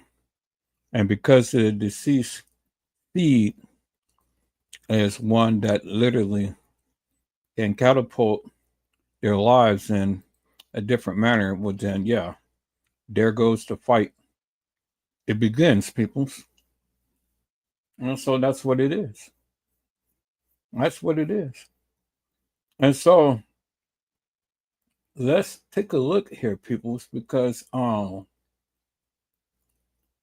Allie Carter is being called a liar. Shout out to DJ King. So somebody's got a live going on speaking up on Allie Carter. So all of this stuff going on, people. I mean, anything that happens, it seems like social media is the place to air out your differences and everything. No, I can't complain because I use social media too to air out and bring awareness to a lot of things that I want. So I must say it is a good tool, especially if you're one that watches it all the time and stuff. And many of us do, unfortunately, but it is what it is. And so we've already talked about the disappearance of Aisha Degree. And then we've already looked at Laura London and what is going on with her. But I didn't see anything about she's been accused of killing anybody. I mean, I haven't seen anything. So let's take a look over here and see what the news is offering. All of this stuff about Donald Trump. But, my saying goes, and I'm going to play that song, F Donald Trump by none other than Snoop Dogg. F Donald Trump. That's what it is. And he's going to be our president in a couple of days. So, yes, these last couple of days, people, you better enjoy yourself, because after that, it is over with. So, let's see right here, peoples. I said I really didn't want to talk about Diddy, but damn, it just seems like he's hitting the airwaves a little bit more too hard than what I want. And I'm kind of burnt out on Diddy. But, hey, that's what the news has right now. I mean, it ain't much really surfacing up on the web. It's not really much happening, people. It's not really much surfacing up on the web and things. So, trying to see what's what here, peoples. Trying to see what's what here.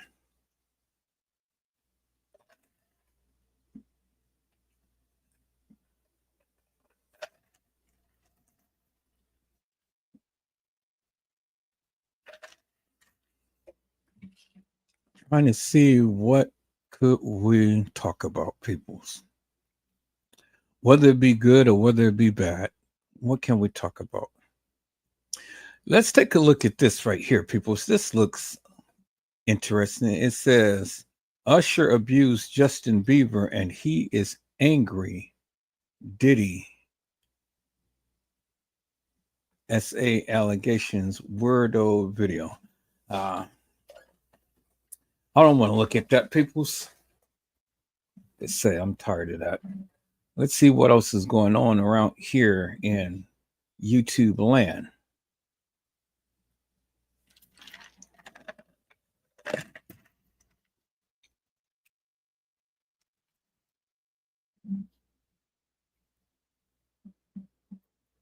Let's see here.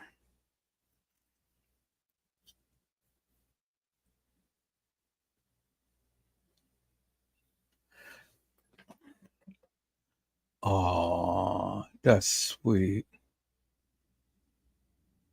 The lion had his little hot dogs.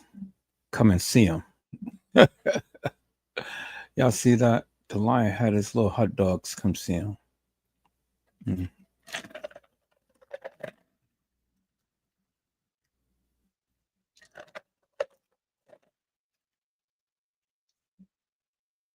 Even when he was a pup, the little lion cub, have found friends with these little hot dogs over there.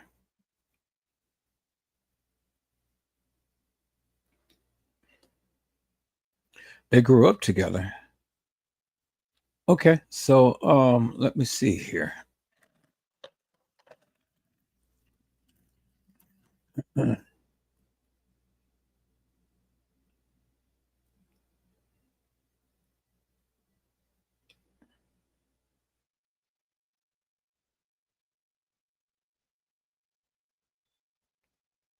It ain't much going on, peoples.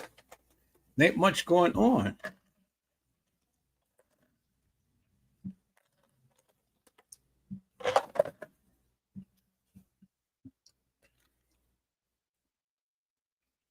I thought it'd be a lot of news going on, but it ain't much going on tonight.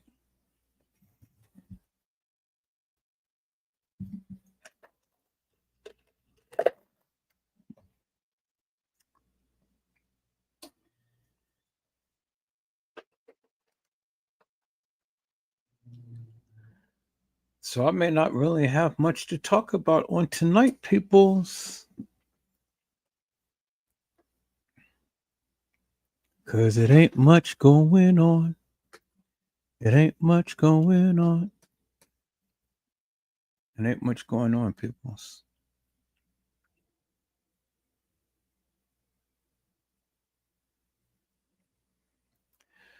I don't want to talk about P. Diddy. I don't want to talk about Justin Bieber, and I don't want to talk about what's his name? Jay-Z.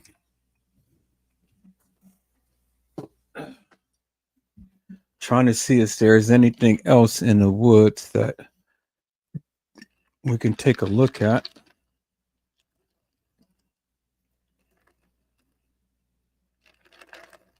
But it ain't much going on, peoples.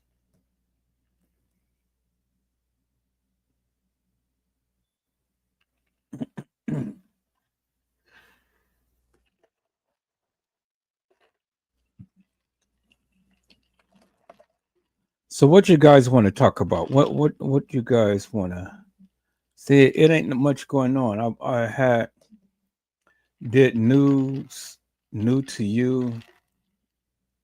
Let's see, testimony, new documentaries, music, Wild Boars news, podcasts. Let's do all and see what's happening here. See what's going on here tonight on tonight, people's DH Hughley and Black community snap on Snoop Dogg. Okay.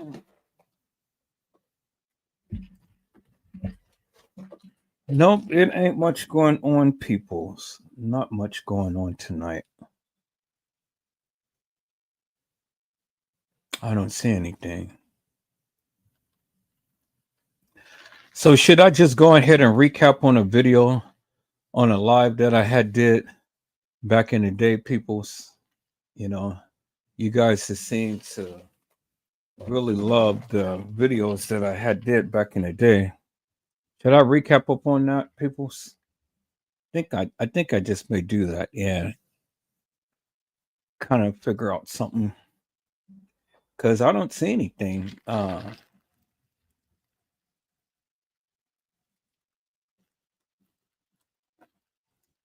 don't see anything that I really want to talk about.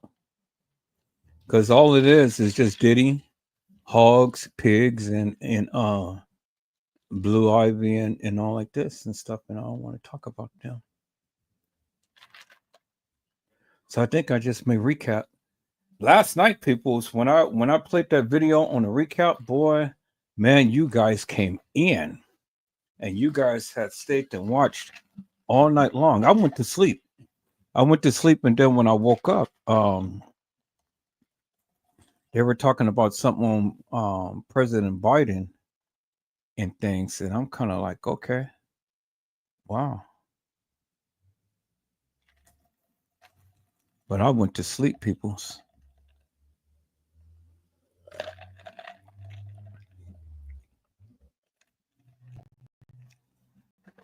And then when I woke up, you guys were still here with me watching, which is really good. I was happy about that.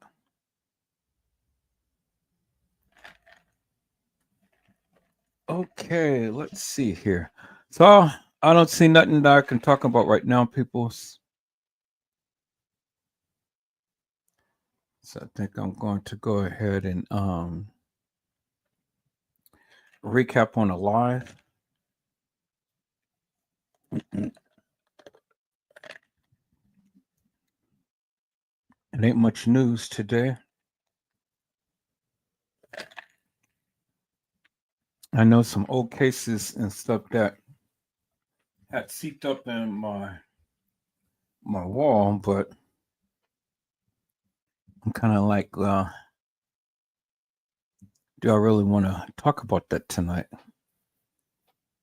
Because I am still kind of tired.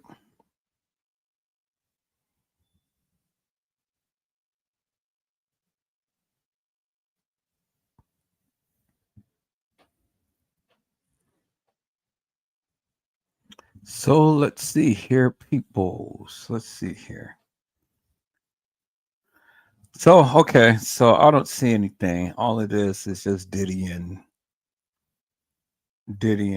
all of these other people. There's something new under the sun, and I really don't want to focus up on them tonight. So I think I am going to go back and recap on a live that I had did. Go back in history, go back in time, peoples. All right, so that's what I'm going to do because I don't see anything. Oh, yes. Nazayan Harris, Nazayan. That's what I wanted to. Nazayan Harris. Let me lock her name in. I knew I was going to find it. Nazayan Harris. I wanted to see if there is an update to that case. I know some people was talking about that. Okay, so where is it? So here, let me punch in her name. N-A-Z-I-A-H-Y-A-H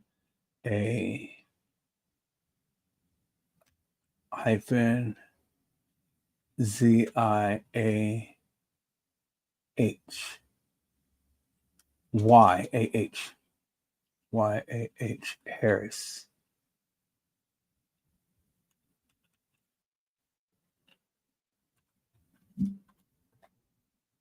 Yeah, there we go, people. Naziah Harris. Naziah Harris. I wanted to see that, peoples. Okay, so we are going to take a look at that, peoples. Naziah Harris. Sister of suspect in Naziah Harris murder testifies. Oh man, when I first saw this, people's boy, my heart literally just, man.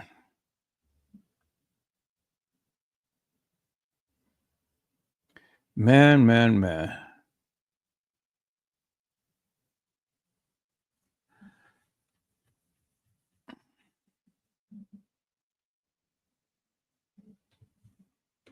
This guy, boy, they need to put him under the jailhouse. Under the jailhouse, peoples.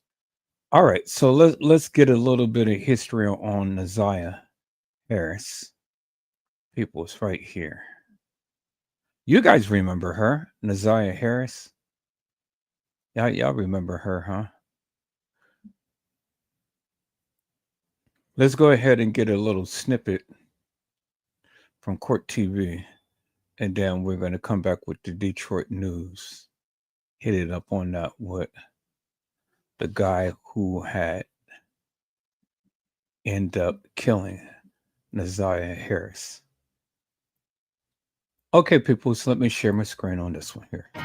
Today, another child takes the stand detailing the alleged sexual abuse she survived at the hands of a man accused of killing 13-year-old Naziah Harris. That testimony and new DNA analysis playing a key role in determining whether Jarvis Butts will ultimately stand trial for murder. If you are unfamiliar with the case, let's get you caught up with a quick timeline. Naziah Harris went missing almost 2 years ago to the day. It was January 9th, 2024. Her remains have never been found, but prosecutors arrested this man right here. He's 41-year-old Jarvis Butts.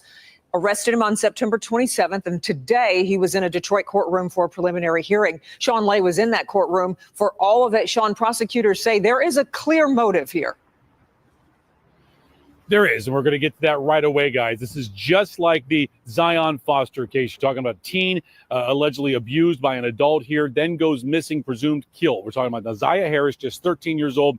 Her body has never been found. Her family continues to try to find justice in this case. Here are the new details we're learning inside court today. Wait a minute. They said that he was charged in September 2025. This is just now 2025, but we're only in January. Charged September 27, 2025. Supposed to be charged September 27, 2024. Oh my God. Boy, I need to write into this news news people and tell them your dates is wrong. Hello. We just now made it to 2025. Now you guys are predicting? Really? Come on. See, people, this is how you catch these people. See, I'm good. I got a good eye. And that's an eagle eye right there. September the 27th, 2025. And we're nothing but in January 18th, 2025. The year hasn't even progressed yet. And they've already saying that he's been charged. Really? Come on, people. You got to get it straight. Let's go.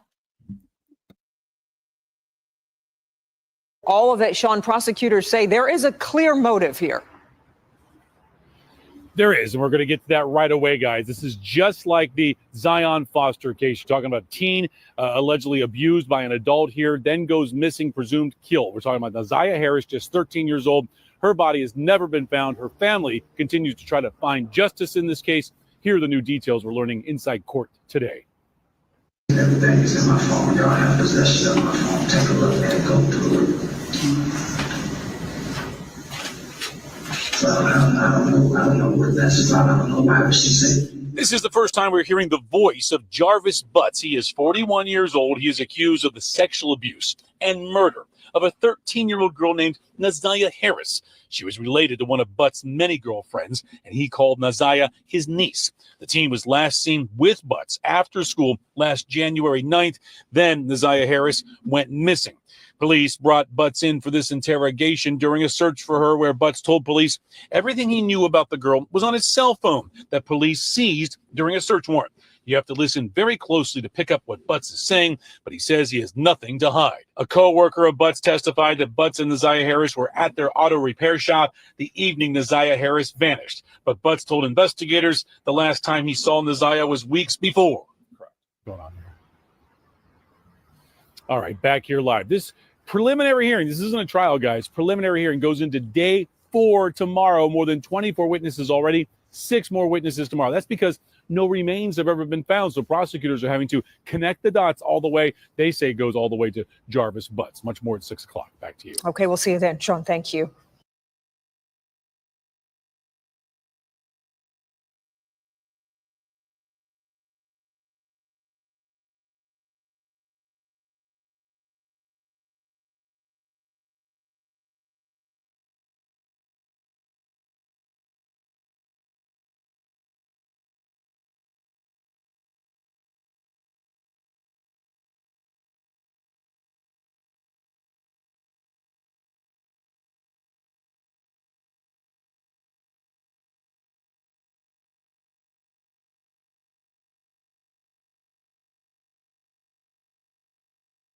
Testimony from another child today alleging sexual abuse by the same man accused of killing 13-year-old Naziah Harris. And we're learning of new DNA analysis that could determine whether Jarvis Butts goes on trial for murder. Sean Lay following today's hearing for us. And Sean, this chilling case, it just keeps getting worse and worse as we learn more. Oh, I just played this. Okay.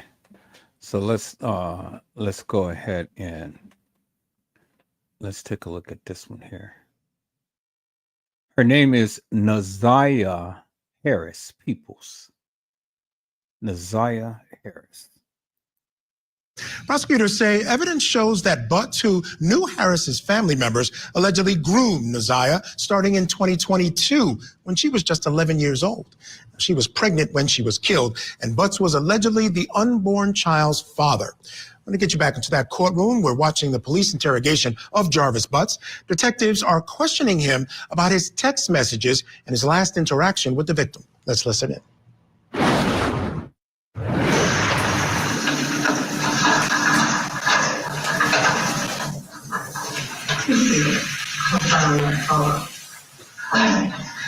Make sure we find out right back.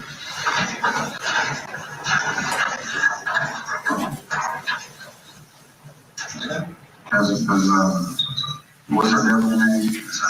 You know about when that picture might have been taken or where? Did she look like that last time you saw her? What she look like the last time you saw her? Yeah. No, I'm ready. Any color in braids?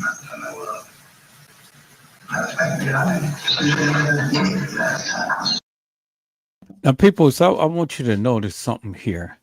The young lady was 11 at the time and then 13 at the time she was pregnant. And this guy happens to be going with her auntie. He happens to be going with her auntie. And then she gets pregnant. He impregnates a 13-year-old child who is a child of her own. And he is going with her auntie. Get a load of that, people. That is, I mean, how crazy does that get, peoples? I said, how crazy does that get? That's crazy.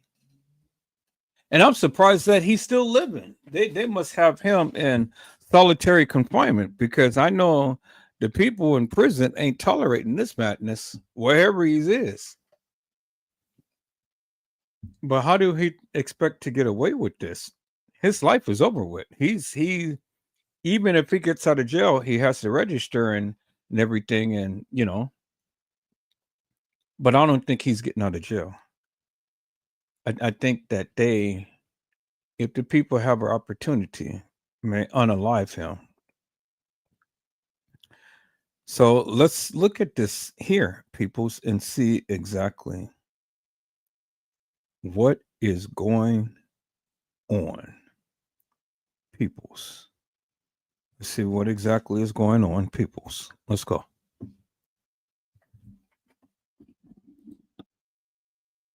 Okay. So let's get it done. So I don't even know where it was. But I'm talking about begging for me to money. That's how I'm doing it. So she really begging for $400. That ain't nothing. Well, that's how I seen her. She's getting married. And yes, she was. She was begging for because I missed the penny. That's sweet. And she paid the next door. So she was going back and forth with the time next door. They were in the basement at her grandmother's house getting her hair. And I'm pausing at 1 hour, 35 minutes, and 6 seconds.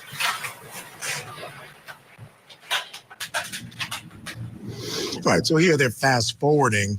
Remember, this is a preliminary hearing. There's no jury. This is just for the judge. So this is something you can do in a preliminary hearing. Let's get back inside.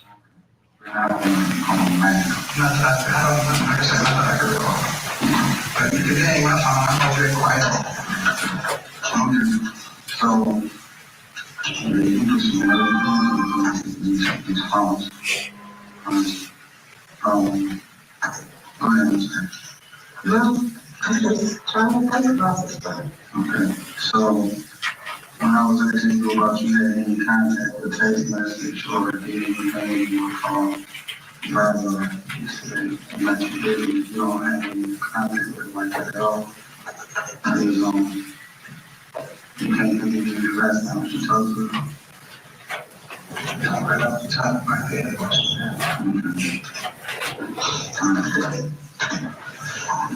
Were you supposed to meet her anyway? Yeah. Not at all. Not at all. Not at all. So it is. Pausing at 1 hour, 45 minutes, and 37 seconds.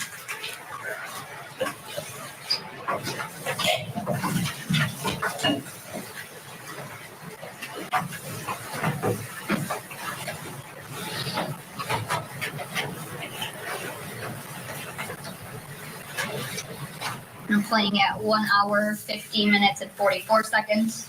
Girls are young girls as fast and things like that. So, not usually nothing, but some of these girls always can't just. That's all I can do. I do a lot. So can you kind of help me out, like, go down with that, or point me in the right direction? I'm not saying you know. No, I'm not saying it. What I'm trying to say is what's happening. Like, I can't tell you. Well, I just why would you be texting me back and I wasn't me? So he said, you're supposed to be at the house. It's okay. So I'm supposed to pick him up at that house, at the grandma's house on Bedford. Okay, from time to time, I had talked to him, and I did tell him, hey, the location she had put at my grandma's house. We're supposed to do that because it got to school whatever time. I was living on.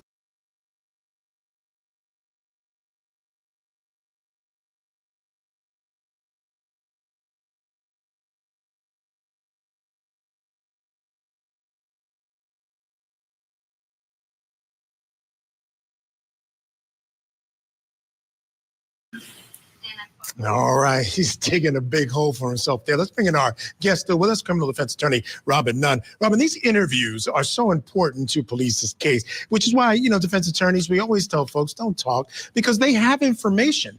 They know that she's been texting him. They know the content of those texts, the fact that she planned to meet him on the day she disappeared after school, the fact that she told him back in September, this was a couple of months before, that she wasn't having her period. So he knows what's going on, and he's denying a lot of it, denies the last time he saw her, says it was at grandma's house when they know he saw her after that. So all these things are the way you really build a case.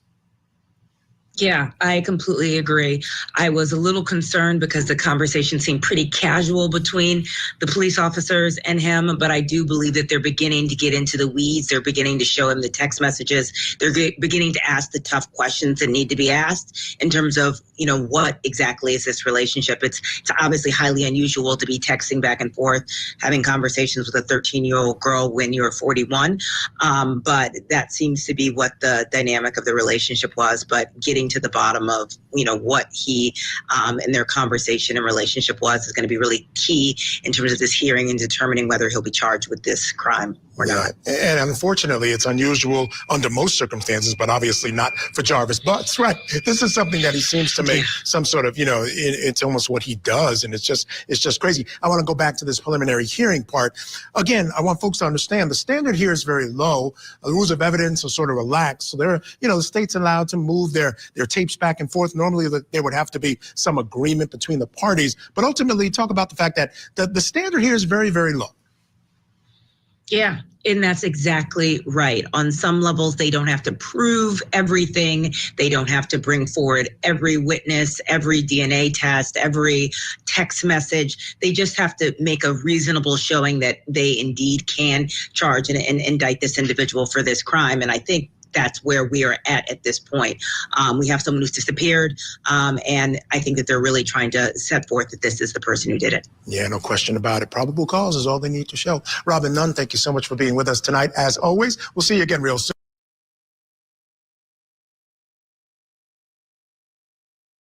Zion Harris, peoples. Zion Harris. You guys remember that guy who impregnated the young 13-year-old? And there he was at the particular time. He's got his hair cut, but at that particular time, he had long hair and kind of a ponytail. So now he went on to cut his hair and things. You guys remember her? That was headline news. Now they're finally taking his tail to trial. There he is right there with the long dreads and braids and things and stuff. So now this is the preliminary hearing. You know, they're moving forth. We heard about this thing a year ago, peoples. Remember, he was someone who was working for the wrecking yard and ended up picking her up and putting her into a vehicle and taking her to some type of dumping ground. I mean, you know, these people don't have no respect. First, they go ahead and they commandeer them, they abuse them, and then they go and put them in a dumping ground. I don't want you guys to forget this young lady, people. I really don't want you guys to forget her. Although it's been a year, you know, now these people are being held accountable for the nefarious things that they have done. And this is what I wanted to do. I wanted to come back and I wanted to take a look at this and continue to keep bringing awareness to these things that is going on, peoples. That's what I want to do. I wanted to come back and I wanted for you guys to really take a look at this, because not only if it's one girl, but it's two girls that is affected in this particular case, peoples. Two girls, peoples. And it's sad. It's really sad. So he is a serial rapist, a serial killer. Serial, you know. He has an appetite for young people. And so this is what it is, people. So you have to make sure that your loved ones is taken care of and watch your young people. Let's take a look at this, people, so we can get a little greater insight as to who this other young lady is. Investigators. We know Naziah went to school. Some people don't even know me, and they coming out. Just don't stop. The family of Naziah Harris needs each and every one of us right now. Her father, Mervyn Jennings, is holding on to hope that he will see his daughter again, but it's been 10 weeks. Yeah, there have been numerous searches, and yet they are no closer to bringing 13-year-old Naziah home. Here's Pamela Osborne. 13-year-old Naziah Harris, an 8th grader at J.E. Clark Preparatory Academy, is still missing. She was last seen on Tuesday, January 9th. They came up to see me at the hospital. They asked me some questions about my daughter. Have I seen her? And I haven't seen my daughter. Naziah's father, Mervyn Jennings, had been in the hospital for weeks recovering from a stroke and other health issues when he learned of Naziah's disappearance from school investigators. We know Naziah went to school that day. She rode the bus home to her usual stop at Cornwall and 3 Mile. They have, footage of her getting on the school bus, and the bus driver did say that she did get off at her regular stop. Okay. And she was supposed to have been coming home like she normally do. Back in February, we spoke with Annette Harris, Naziah's maternal grandmother and guardian. She reported Naziah's disappearance to Detroit Public Schools Community District. Their police department launched an investigation the very next day, on January 10th.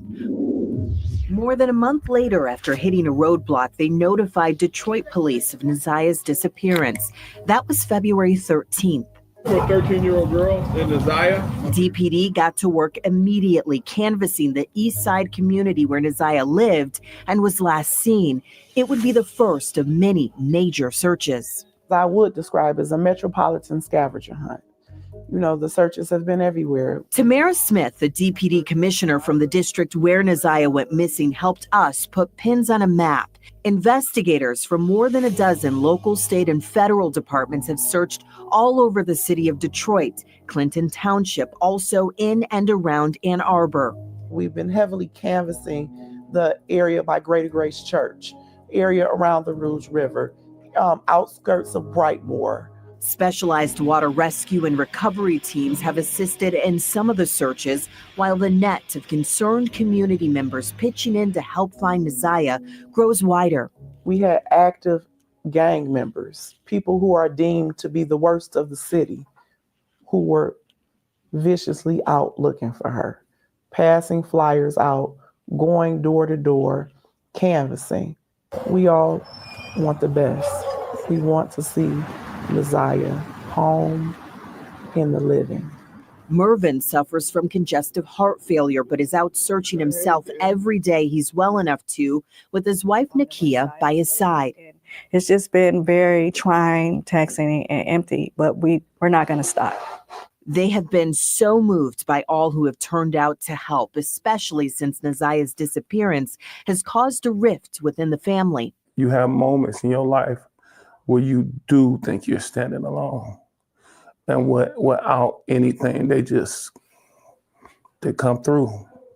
They come through and they there. Nazia's family is still waiting and wondering what happened to her after she got off of her school bus. I want to see her again. You know, my son, my daughter wants to see her again. Pamela Osborne, Local 4. And right now, we're still waiting to hear from Detroit Police and Detroit Public Schools Community District for updates on their individual investigations.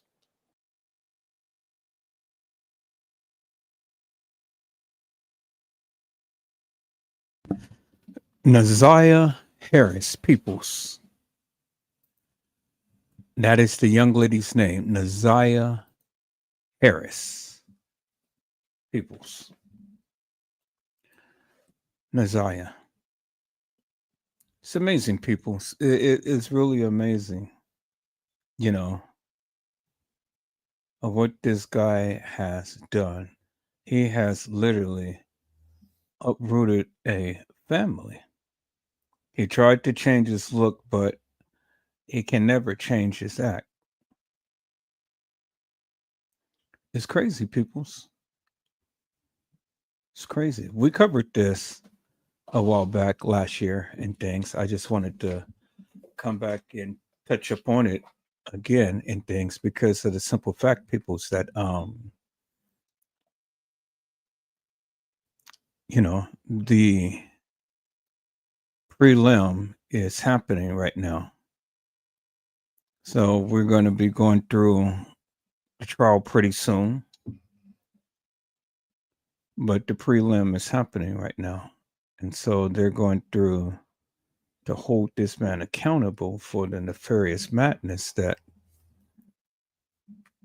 has been perpetrated upon her. And so people's, you know, I'm just scouring through because there's more missing kids. Texas woman claims to be girl who went missing at 3 from Chicago home. Let's take a look at this, peoples. She finally made it home. The Bradley vanished from their... Woman from Texas claims she's Diamond Bradley, one of the two sisters who disappeared from their family's Chicago home when she was just 3 years old. But it is not the first time that somebody has claimed to be one of the missing girls. And WGN's Shannon Halligan is explaining what makes this report different. Shannon? Yeah, it will be 22 years in July that the sisters have been missing. 3-year-old Diamond and 10-year-old Tianda Bradley vanished from their Chicago home. Tonight, though, the family is cautiously optimistic. We love you, Diamond and Tianda. Every year, family and friends gather on July 6th to hold a prayer vigil for sisters Tianda and Diamond Bradley. The two girls disappeared from their Chicago home in 2001. Even after a massive search and nearly 22 years missing, her aunt Shalia Bradley Smith said their family will never give up looking. So when video started circulating on social media of someone claiming to be Diamond Bradley, the family had a mixture of feelings. There's a lot of doubt. There's a lot of hope souls. Diamond was 3 years old when she and her 10-year-old sister Tianda went missing.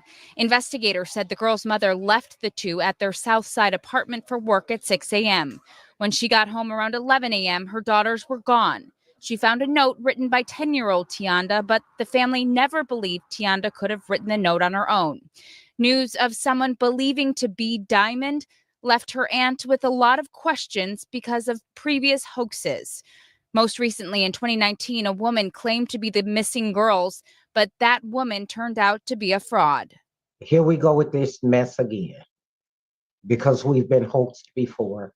This time, Shalia said, was different, though. For nobody has ever been willing to see. That's what makes this bittersweet, so to speak, because it's sweet, because nobody has ever been willing to walk into a police department, let alone the FBI. Shalia said she's cautiously optimistic it's her niece, but she's not getting her hopes up again until the family is 100% sure of a match. For the FBI to confirm if she is or if she is not Diamond Bradley. And it's going to take the DNA to determine that, not from looks, not from perception, not from what we want to believe, not from what she wants us to believe. DNA has to determine this. And Shalea told me that she spoke with an FBI agent today who said that they worked to get those DNA results expedited, so they could get those results in the next day or two. All right.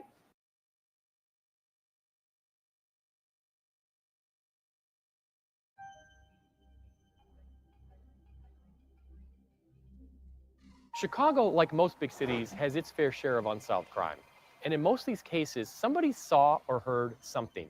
Somebody may have seen a suspicious person, a car driving away from the scene, or simply overheard somebody talking about the case. With your help, we can put these criminals behind bars where they belong.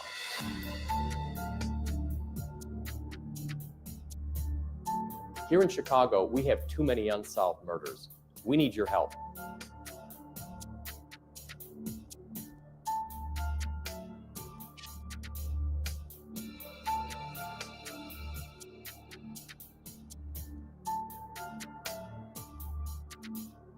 In these cases, the police department is only as strong as the citizens that get involved.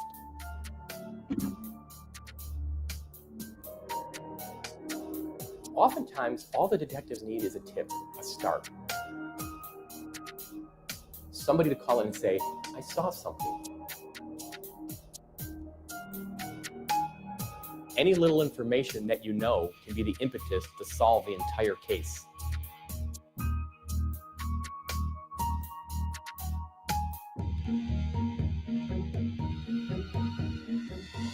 On tonight's episode, we'll be featuring the case of 10-year-old Tianda Bradley and her 3-year-old sister, Diamond Bradley, two sweet, fun-loving sisters. Were last seen by their mother when she left for work at 6 o'clock in the morning. When their mom returned at 11 o'clock that morning after working her shift, the girls were gone, had disappeared, never to be seen again. The last time I saw Tianda, she was 2 or 3 years old. They're such good girls. They like to dance, they like to play together, you know, they're well-mannered. But Tianda, oh, I remember the happiness I felt when her mother said that she was pregnant. Tianda was about, I think, 4 or 5 months old, 6 months maybe. And I saw her for the first time, and it just, I guess I must have been glowing because I was so happy.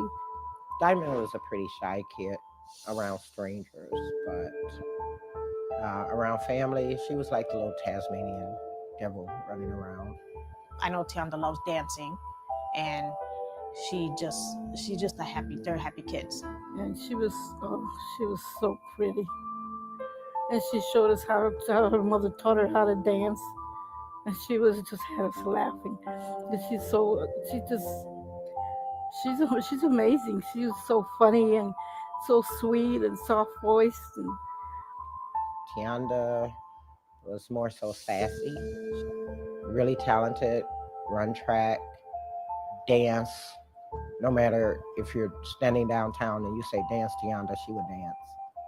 My granddaughter means more to me than anything in the world. Tianda was the older sister. She was 10. Diamond was 3. Diamond looked up to her older sister, 7 years younger. Anywhere Tianda went, Diamond went.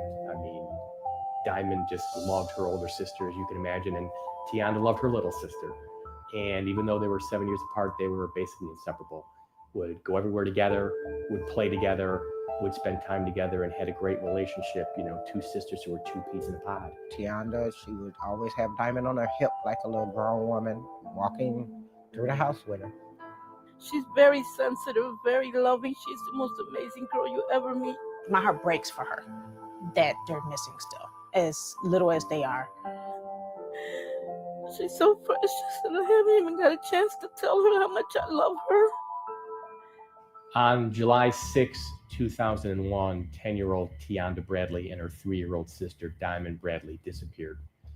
The day before, their other 2 siblings went over to their grandmother's house for the night. The mother, which is Tracy Bradley, actually stayed home that day to watch over the other kids.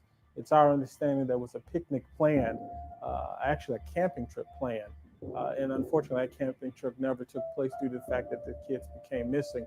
Left about 6 o'clock, gave both the girls a kiss goodbye, said she'd be home around 11 when her shift ended, and left the girls, in the apartment secured and locked. Tracy said she left the apartment about 6 a.m., going to work, and left Tianda and Diamond there home alone.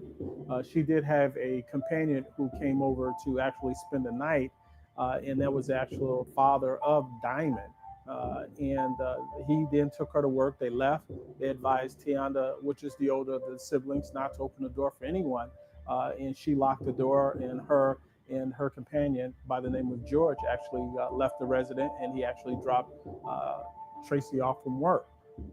Tracy did make another call to the residents approximately around between 7 and 8, but unfortunately the call became unanswered. After not getting an answer call, she became concerned. She went on about her daily routine because she unfortunately thought that children were at home asleep. There was some evidence that there was a phone call made that morning from one of the girls to her mother saying there was someone at the door. The police suspect that perhaps the girls opened the door, that person, came inside. They don't know for sure. Once she arrived back home around 11 a.m., along with her companion picking her up by the name of George, they entered the apartment, and she called out for her children and got no response. And to this day, it's still the #1 high volume search of any missing individual. And to this day, the children are still missing. Have you been in an accident? Have you been the victim of discrimination or had your rights violated? Have you been injured? If so, the lawyers at Hale Law would love to talk to you. We offer a free consultation. Call me, Andy Hale, 312-870-6926. 312-870-6926. I look forward to talking with you about your case. On July 6, 2001, 10-year-old Tianda Bradley and 3-year-old Diamond Bradley, two sweet, fun-loving sisters, were last seen by their mother when she left for work at 6 o'clock in the morning.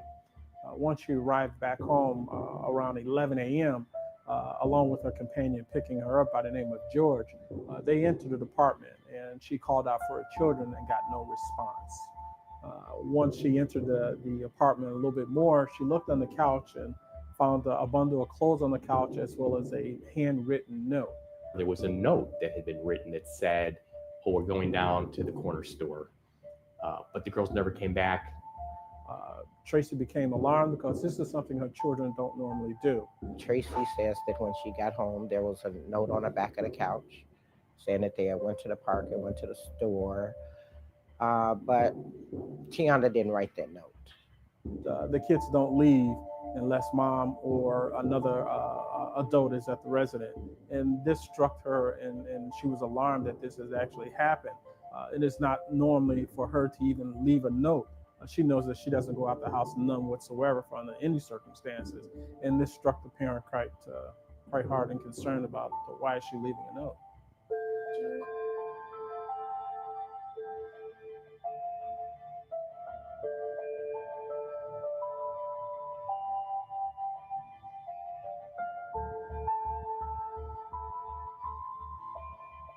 Her grammatical structure, the sentence structure, and that wasn't the way Tianda spoke.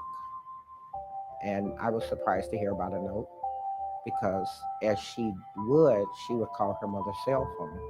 And she did call her mother's cell phone saying that George was at the door. She asked her companion at that time, which is George Washington, to help her find her children. Family members were running around different neighborhoods, looking different areas, but that time was critical. Actually, the police wasn't called until about 6 hours later. Chicago Police Department came out and did a missing police report, did a canvass of the area to determine the fact, and interviewing people to determine the fact that they seen the children.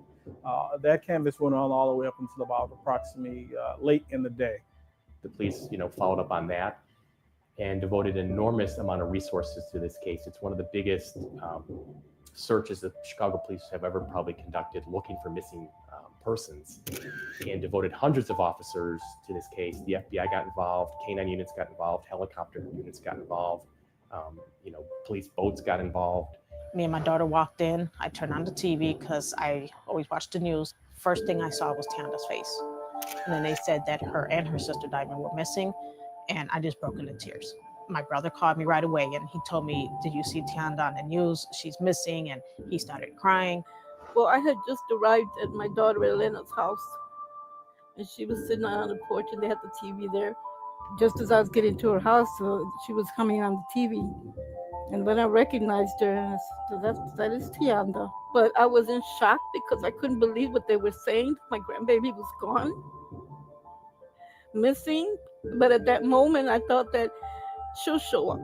She's going to come back. They'll find her. And I immediately jumped in the van and drove down. When I got to Tracy's residence, Tracy was being questioned by the police. She had been held at the police department. My daughter said, "Mommy, what's wrong with her? Why is she missing? Who took her?" And I told her, "Baby, I don't know." And now they're missing with no answers, no leads, nothing. I mean, it's just like literally a cold case. The thought of something happening to her was more than I could bear. We never could find her. Tracy moved away that day. She brought her over for the last time, and we haven't been able to find them. The FBI got involved, canine units got involved, helicopter units got involved, police boats got involved, searched everywhere high and wide, followed up every lead, and worked on this case, for months and months and years, and still no trace of Tianda or Diamond Bradley. Searches that led almost to close to 20 to 30 miles within the surrounding area, north, east, and south of Chicago. And to this day, it's still the #1 high volume search of any missing individual. And to this day, the children are still missing. On July 5th, 2001, Diamond and Tianda Bradley became missing at the 3500 block of South Cottage Grove in Chicago, Illinois. I was brought into the case approximately 3 to 4 months after to take a look into the case. At that time, Diamond was 3 years old. Tianda was 10. Tianda was the actual keeper of Diamond. She kept her little sister along with some other siblings that was at the home. You had two sisters that loved each other, a 10-year-old and a 3-year-old. I mean, they were just getting started with their lives. I mean, and not to be seen again, and to be missing for all these years, for 15 years, and nobody's seen them, and nobody knows where they're at. We need to find these girls, and we need to bring them home safely.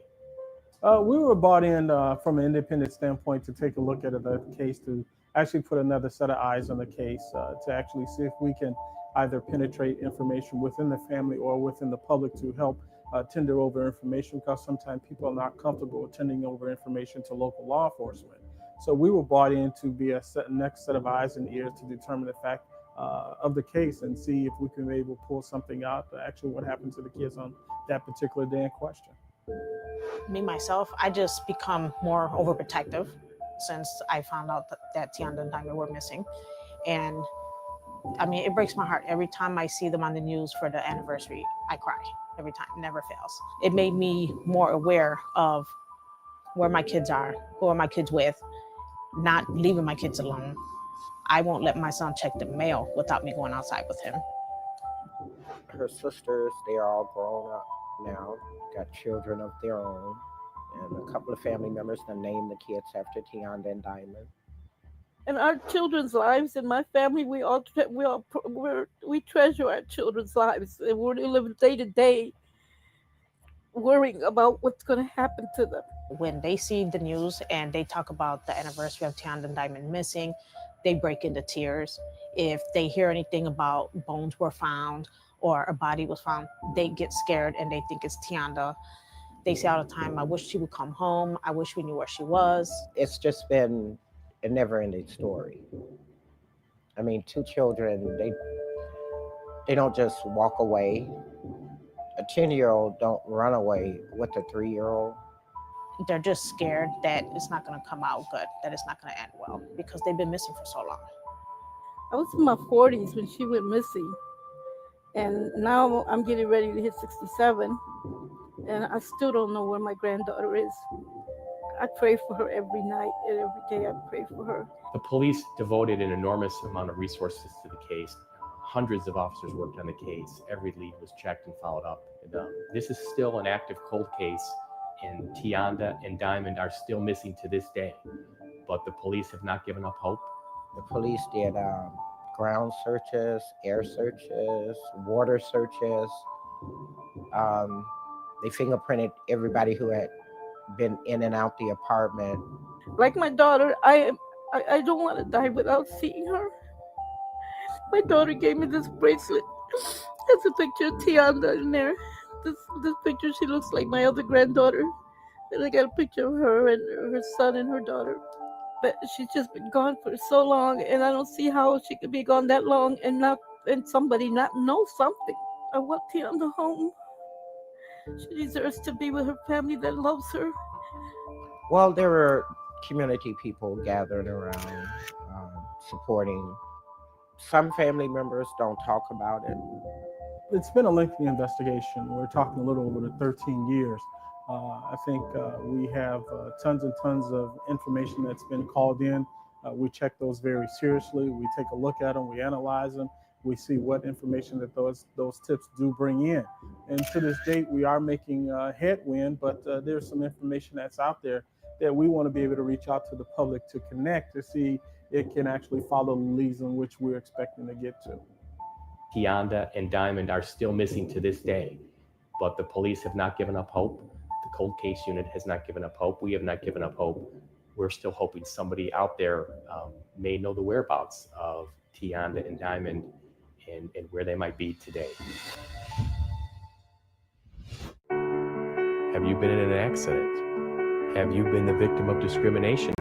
Had your rights violated? Have you been injured? If so, the lawyers at Hale Law would love to talk to you. We offer a free consultation. Call me, Andy Hale, 312-870-6926. 312-870-6926. I look forward to talking with you about your case. On July 6, 2001, 10-year-old Tianda Bradley and 3-year-old Diamond Bradley, two sweet, fun-loving sisters, were last seen by their mother when she left for work at 6 o'clock in the morning. Today, those girls would be basically 24 and 17. We're appealing to the public to assist in the best way they can by picking up the phone and calling your organization to help us with a tip to determine in fact what happened to these children. It's a scary thing for other parents going through this. It's a scary thing for parents that don't have any closure. And I think that whoever has them should just let them go. And whoever has my grandbaby, please put yourself in our position. Think about the person you love most in the world.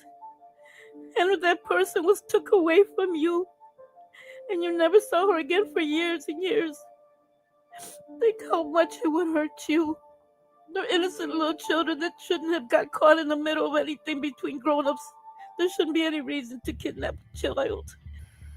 I think they should come clean. I think they should speak up and say what they know. And even if it's something that they've heard to someone else, just tell somebody. I honestly feel somebody does know something. Somebody knows where those girls are, or they know who took them. It doesn't seem possible that she could be missing and somebody not know something. Somebody's got to know, whether she's passed away, God forbid, or whether she's still alive. Somebody has to know something. And I want my granddaughter home. So we would be looking for anybody who may know or have seen two young girls, ages about 24 and 17, who are together, who are sisters, who may have now be living out of state, may have some kind of story or some kind of suspicious story to them or suspicious activity in terms of where they're living now. We're also looking for anybody with information who might know how the girls disappeared, who they hung out with, who they might have been seen with, anybody, any rumors they heard, any stories they heard, any kind of information that would help us figure out who may have taken Tianda and Diamond, who may have abducted them, and where they may have gone. We do know this case is 13 years old, roughly. And we want to urge the public to also understand there's a $30,000 reward out there. Contact the number that we've put out there. And this is a number that will come directly to our office. It'll come directly to us. We'll deal with it and we'll pass the information and look into it. And that number you can reach us at is area code 847, and that's 579, and that's 9771.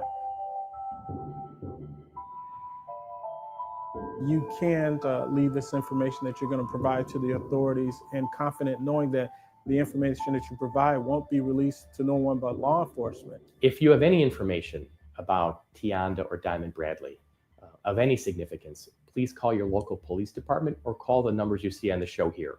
Any tip could be very significant. We need the community's help in trying to solve this case. Law enforcement depends on the citizens of Chicago and in our great nation to help them solve crimes. And without the public helping us solve those crimes, law enforcement has just got their hands tied behind their back. Give us something that we can grasp hold to and bring this case to an end, because there's no need for two young girls of this age to be missing for as long as they have. No one has been arrested or convicted for the kidnapping and possible murder of Tianda and Diamond. So that means that there is a kidnapper, possible murderer walking the streets of Chicago. So if you don't get involved now, let's just pray that it don't end up being yours. Everybody thinks, okay, it'll never happen to me, but anything can happen to anybody. I want her to come home so I could see her and hold her and tell her that I love her and that I miss her. And everybody's here with open arms waiting for her. Let them be safe. Please don't hurt my babies. I love you, Tianda. And I love you too, Diamond. And we're not gonna ever stop looking for Tianda and Diamond. And if Tianda and Diamond are alive and they hear this message, your aunt will never give up. The cases you just watched remain unsolved, and we need your help. If you have any information on tonight's episode or any other cases, please give our detectives a call. We need our communities to come together so we can take back our streets and make our neighborhoods a safer place.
All right, peoples, I'm back.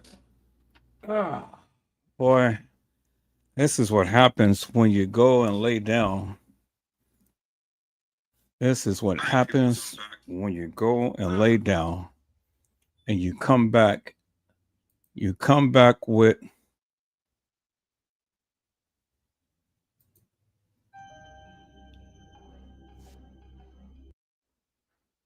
da da da da da dun dun da da da da da. Oh, see, I told you I was tired.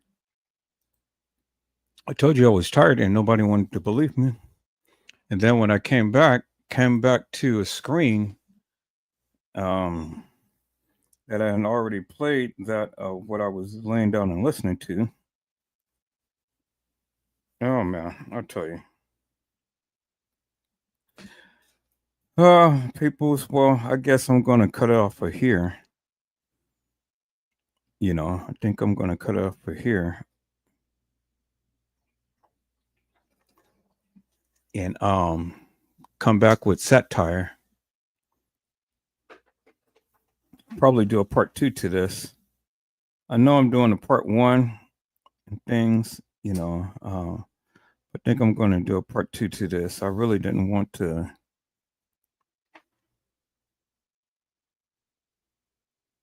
I really didn't want to, but really.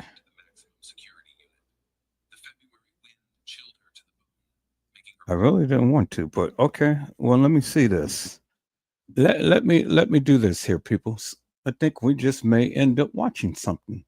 But see, now if I go to sleep again, then that's going to be the second time. You guys are not going to forgive me. Now you forgive me the first time, but twice in a row, man, come on. You want me to say, come on, Edward?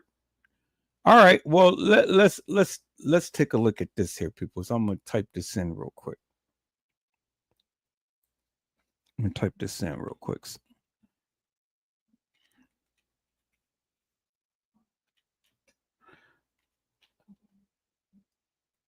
Uh-huh.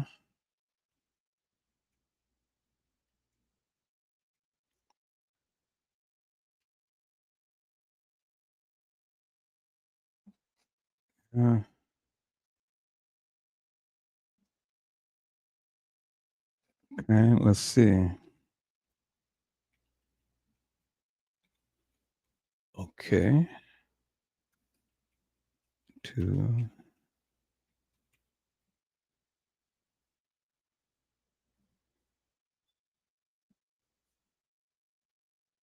cover up.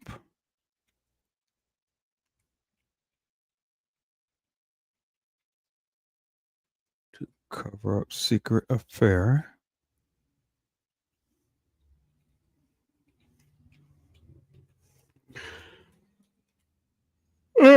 Okay, I think this was it right here.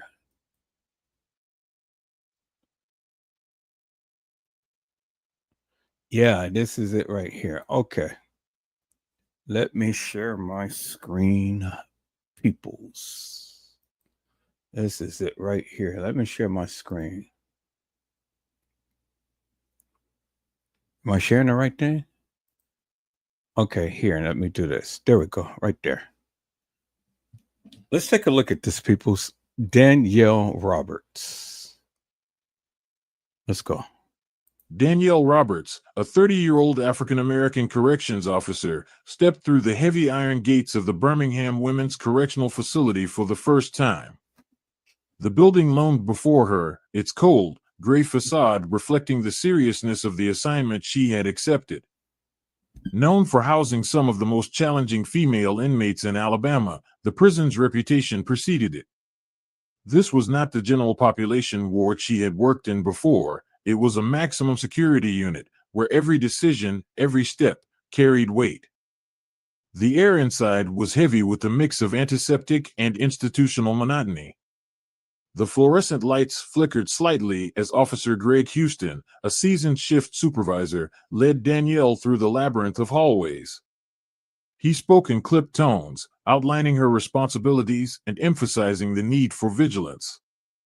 The long corridors were lined with metal doors, each a barrier between the guards and the women whose lives were confined within. Danielle absorbed his instructions carefully, her focus sharpening with every word. She knew this was a significant step in her career, one that would test her resolve in ways she had yet to imagine. The atmosphere of the facility was oppressive. It wasn't just the physical space, the echoing footsteps, the clang of distant gates, but the silent tension that seemed to hang in the air. Every interaction between guards and inmates was steeped in unspoken rules and invisible boundaries. Danielle noted the sharp glances from the prisoners as she passed, their eyes studying her with a mix of curiosity and skepticism. She was the new guard, an unknown element in a strictly regulated environment. It was during her orientation tour that Danielle first noticed Kiana Jackson. Standing apart from the other inmates, Kiana exuded a presence that was hard to ignore. She was in her late 20s, with an almost disarming charisma that set her apart. Her neatly braided hair, clean uniform, and upright posture contrasted sharply with the resigned demeanor of many of the other women. There was something in her gaze, a quiet confidence, perhaps even defiance, that lingered with Danielle long after she had walked past. As Greg continued explaining the intricacies of the daily routines, Danielle's thoughts occasionally drifted back to Kiana. The inmate's name was familiar. It appeared on the roster of those convicted of violent crimes. 15 years for armed robbery. The details, however, struck a deeper chord. During the heist, a security guard had been killed. Danielle had read about the case in the local news years ago, but had never imagined she would meet the woman behind the headlines. The day progressed at a relentless pace. By the time her shift ended, Danielle felt the weight of her new responsibilities settling heavily on her shoulders. She returned to her small apartment, her mind replaying the day's events. The cold efficiency of the facility, the sharp directives from Greg, the way the other guards carried themselves, it was all so different from what she was used to. And then there was Kiana. Danielle couldn't shake the memory of how Kiana had looked at her, her eyes holding a gaze that seemed to pierce through the professional detachment Danielle tried to maintain. It wasn't a look of aggression or fear, but something else entirely, assurance, perhaps even intrigue. That night, lying in bed, Danielle stared at the ceiling, her thoughts drifting back to Kiana. The image of the inmate standing calmly amidst the chaos of the prison was etched in her mind. There was something magnetic about her, something that felt both unsettling and intriguing. Danielle told herself it was natural to notice someone so different from the others, especially on her first day. Yet, deep down, she couldn't shake the feeling that this was the beginning of something unexpected. Danielle found herself crossing paths with Kiana more frequently as the days in the prison passed. At first, it seemed coincidental, a natural result of their assigned routines. But soon, Danielle began to notice the deliberate way Kiana positioned herself in the library or near the cell block doors when Danielle was on duty. Their interactions were subtle at first, a glance, a polite nod, a comment about the day. Gradually, these brief exchanges became longer and more personal. Kiana shared bits and pieces of her life, her words carrying a weight that Danielle found hard to ignore. She spoke about her childhood in Montgomery, how she had dreamed of owning her own boutique one day, and how financial struggles had pushed her into bad decisions. Her voice carried a mixture of regret and resilience, and her honesty struck a chord with Danielle. Unlike the hardened personas of many inmates, Kiana seemed to hold onto something softer, something hopeful, even amidst the harshness of prison life. One afternoon, during a quiet moment in the library, Kiana opened up about a relationship from her past. She told Danielle about her ex-boyfriend, a man she had deeply loved despite his flaws. At first, he had been everything she wanted, charming, attentive, and supportive of her dreams. But as time went on, his darker side emerged. He became controlling, angry, and violent. Kiana described the nights she spent in fear, too scared to leave, but too heartbroken to stay. Leaving him had been one of the hardest decisions she had ever made. Even after their breakup, she admitted, a part of her still missed him, still wondered if things could have been different. Danielle listened intently, struck by the vulnerability in Kiana's voice and the pain etched into her words. It was a story of love and loss that Danielle couldn't shake from her thoughts. It wasn't long before Kiana began leaving notes for Danielle. Small scraps of paper would appear in the library or tucked beneath a book left on a desk. The notes were never overtly inappropriate, but carried a warmth that was hard to dismiss. Kiana thanked Danielle for her kindness, for the way she listened without judgment.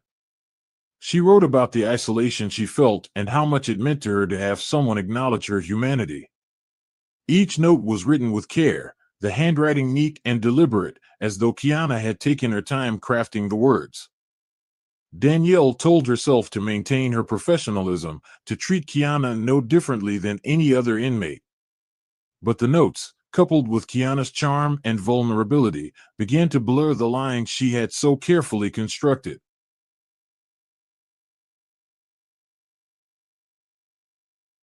And see, peoples, that's what happens.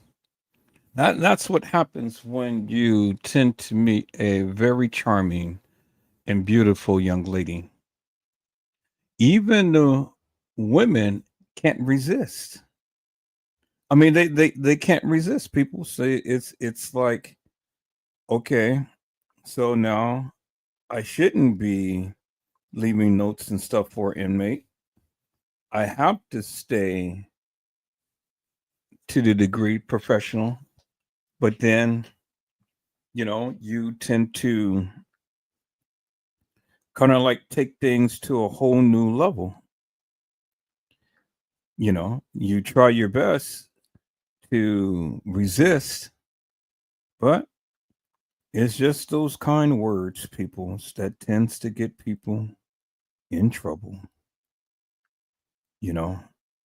It's those words, peoples. Those words that tends to linger on in people's minds and people's hearts and things, and knowing that you shouldn't be, but you do it anyway.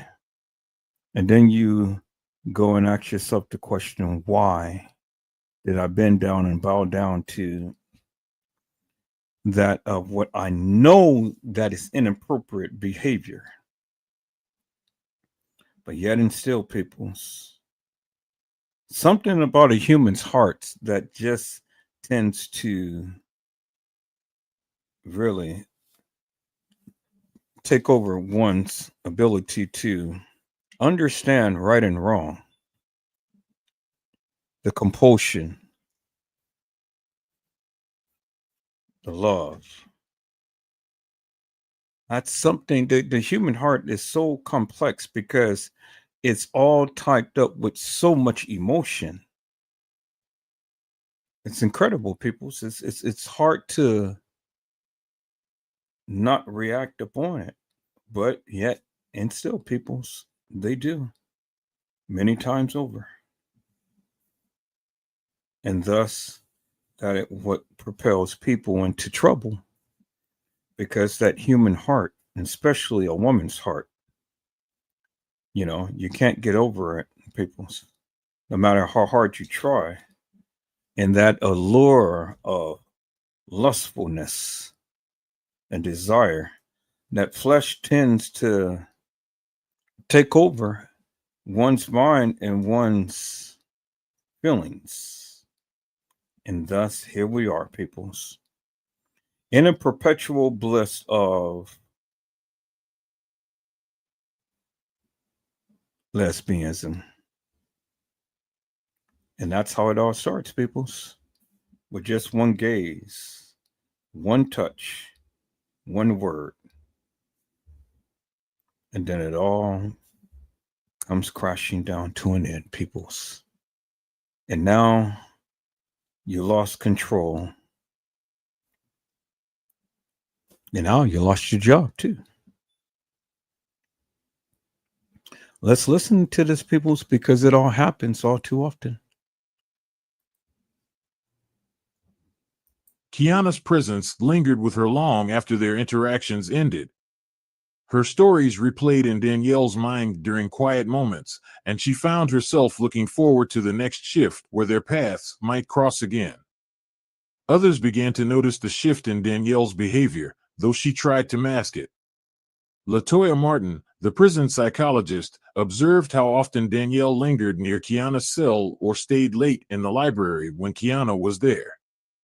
LaToya, experienced in reading the emotional states of both inmates and staff, approached Danielle cautiously, hinting at the importance of boundaries in their line of work. Danielle brushed off the concerns, insisting that she was in control and that her interactions with Kiana were purely professional. Despite her assurances, Danielle couldn't deny the growing connection she felt. Kiana had a way of drawing her in, making her feel seen in a way she hadn't experienced in years. It wasn't just the vulnerability Kiana shared, it was the way she listened in return, as though she genuinely cared about Danielle's thoughts and experiences. The rapport between them grew with each encounter, and while Danielle continued to tell herself it was harmless, a part of her knew that the situation was slipping beyond her control. The connection between Danielle and Kiana deepened in ways that neither of them could fully articulate. Their encounters, once fleeting and guarded, evolved into stolen moments of solitude within the confines of the prison walls. The library became their haven, a place where Danielle lingered longer than necessary under the guise of duty. Occasionally, they found themselves in the laundry room or empty staff quarters, spaces rarely occupied during certain hours. These moments were brief but charged, filled with a sense of intimacy that Danielle had not felt in years. Kiana spoke often about the life she dreamed of beyond the prison gates. She described a small house by the coast, a fresh start where she could build a future far from her mistakes. Her voice held a mix of longing and determination that captivated Danielle. For the first time in years, Danielle felt seen and needed, as though she could be a part of something larger than the monotonous routine of her life. Kiana's words made her believe that she was not just another cog in the machine of the prison system, but someone capable of changing another person's life. One evening, in an unused storage room dimly lit by a flickering overhead light, the tension between them finally broke. Danielle had been leaning against a shelf, listening as Kiana spoke about her past, about the times she had loved and lost, about the dreams she still clung to. There was a vulnerability in her words that made Danielle's chest ache, a need for connection that mirrored her own. Kiana stepped closer, her voice dropping to a whisper as she confided in Danielle about the loneliness that consumed her within these walls. Danielle felt the heat of her presence, the subtle brush of her arm, and knew there was no going back. Their first kiss was hesitant, a tentative meeting of lips that quickly deepened as years of repressed emotion spilled over. Kiana's hands found Danielle's face, her touch soft but insistent, pulling her closer. Danielle's heart raced as she let herself be swept away, the weight of her uniform and the rules it represented melting into irrelevance. The cold sterility of the room faded, replaced by the warmth of Kiana's embrace and the electricity of their connection. That night, they found solace in each other, their intimacy unfolding with a mixture of urgency and tenderness. The storage room became their world, a temporary escape from the harshness of reality. Danielle marveled at the way Kiana's touch made her feel alive, as though every nerve in her body had been awakened. They moved with a rhythm that felt natural, as though their bodies had always known how to fit together. Kiana whispered soft reassurances, her voice like a bomb against the storm of guilt and doubt swirling in Danielle's mind. When it was over, they lay together on the cold floor, their breathing heavy and synchronized. Danielle traced lazy patterns on Kiana's arm, her mind a tumult of emotions. She felt elation, guilt, and a deep-seated fear of what their connection might cost them. Kiana rested her head on Danielle's shoulder, her fingers entwined with hers, and for a moment, they allowed themselves to exist in a fragile bubble of peace. Danielle's behavior did not go unnoticed.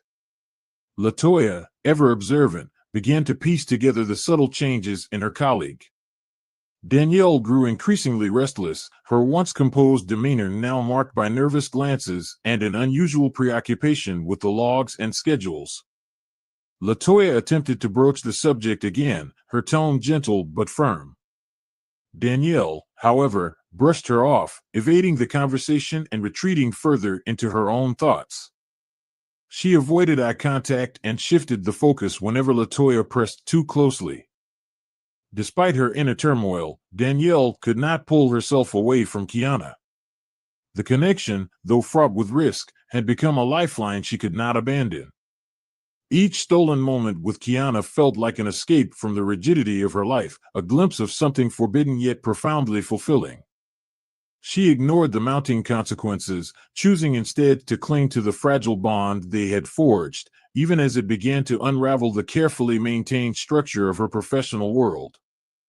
Kiana's demeanor shifted one evening during a quiet moment in the library. Her usual warmth and charm were replaced by a calculated seriousness. She spoke with precision, outlining a plan she had been formulating for months, a plan to escape the confines of the prison.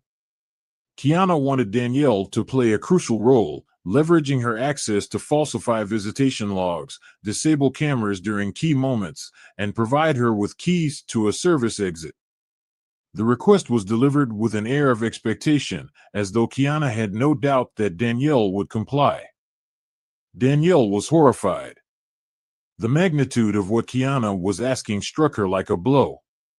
Helping an inmate escape was not just a breach of protocol, it was a crime that would ruin her career, her reputation, and possibly her life. Her immediate refusal was met with a sharp shift in Kiana's tone. The vulnerability and tenderness that had drawn Danielle and were gone, replaced by a steely resolve that sent a chill through her. But just days before this confrontation, their connection had taken another intimate turn. Late one evening, Danielle had found herself lingering outside the library after hours, waiting for Kiana. When Kiana arrived, she seemed more subdued than usual, her confidence softened by an unusual air of melancholy.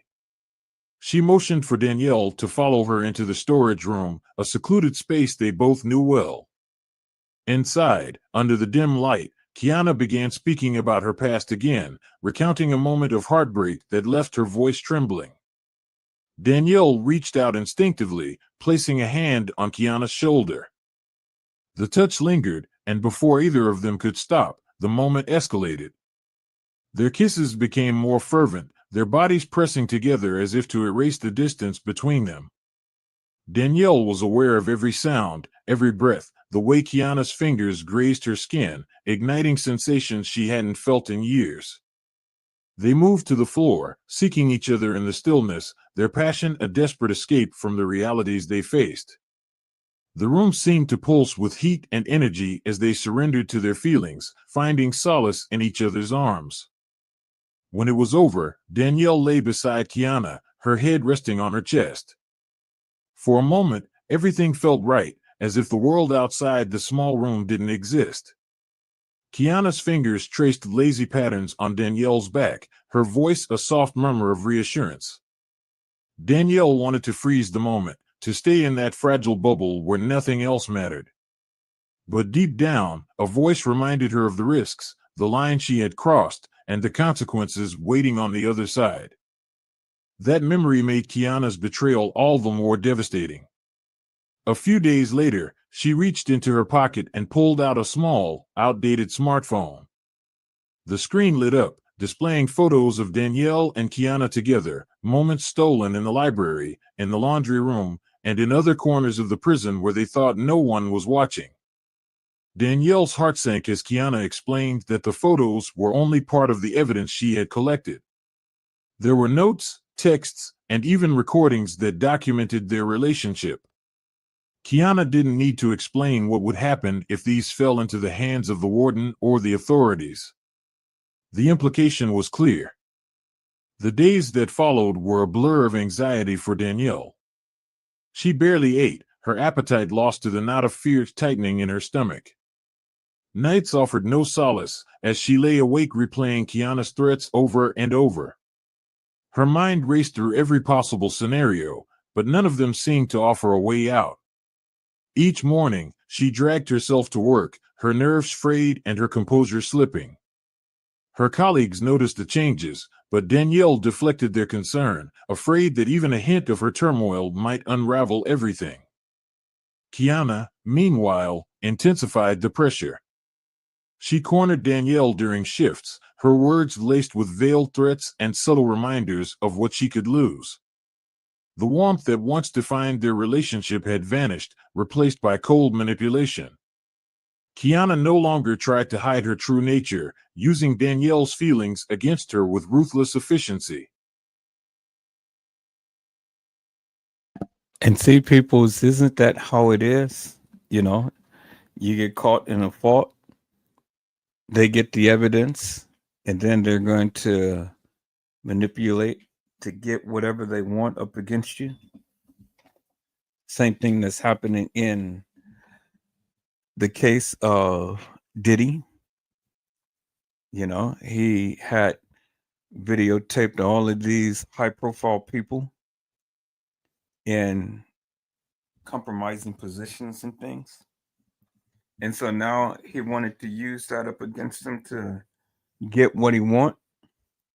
But now it's over with because the feds got it now. And so all of those things that those people had did behind the scenes, under the cover, behind closed doors, and moving to the rhythm of, I don't see nothing wrong with a little bit of bump and grind. Well, now you see something wrong with the little bit of bump and grind, because that bump and grind is going to give you time. And you're going to have a lot of time to think about it right behind those bars right there that you see depicted in this picture. And so people, stay tuned to what is going to happen. Stay tuned to what's going to happen, because see, all of this was planned. And see, whenever you look into those eyes, peoples, and you lose yourself in the desire, well, just understand that there is fire afterwards that you're going to have to deal with. So, peoples, that's why you got to all the time keep your feelings in check and don't come out a massive wreck, because someone is going to use that to threat you into doing something that you shouldn't have did in the first place. Let's listen in, peoples. This is blackmail at its finest.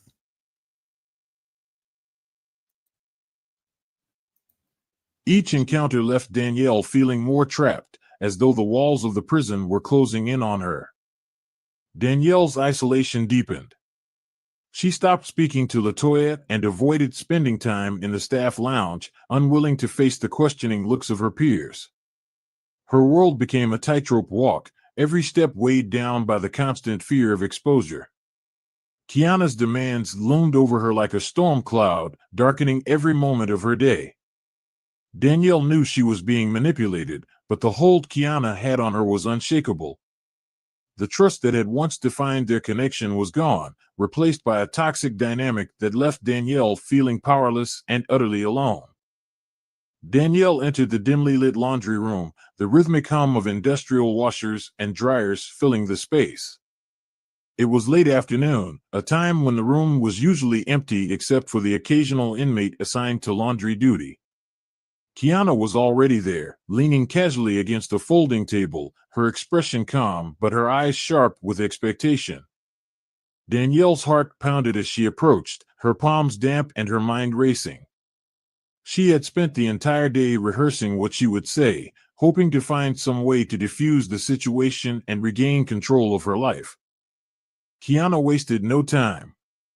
She reiterated her demands, her voice steady and laced with an air of confidence that left Danielle feeling small. Kiana made it clear that if Danielle refused to cooperate, there were other ways to ensure her plan succeeded. She hinted at a backup strategy, one that didn't require Danielle's help but would still expose their relationship. Each word felt like a dagger, driving deeper into Danielle's sense of desperation. Danielle tried to reason with her, but Kiana remained unmoved. Instead, her tone shifted, becoming mocking and cruel. She belittled Danielle's feelings, dismissing them as a foolish weakness that had made her easy to manipulate. She called Danielle naive, a pawn in a game she didn't even realize she was playing. Kiana's words were like gasoline poured onto the fire of Danielle's growing anger and fear. As Kiana continued, Danielle felt a boiling rage rise within her.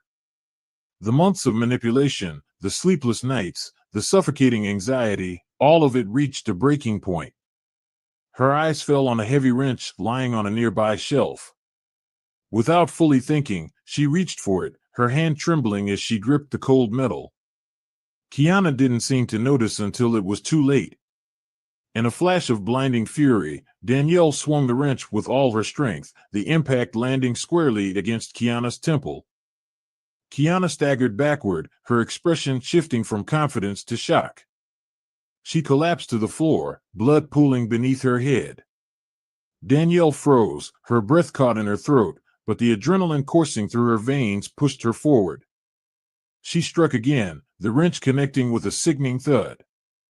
And then again. And again. Each blow was driven by a mix of anger, fear, and the primal instinct to silence the threat once and for all. When Danielle finally stopped, the room was eerily silent except for the steady hum of the machines.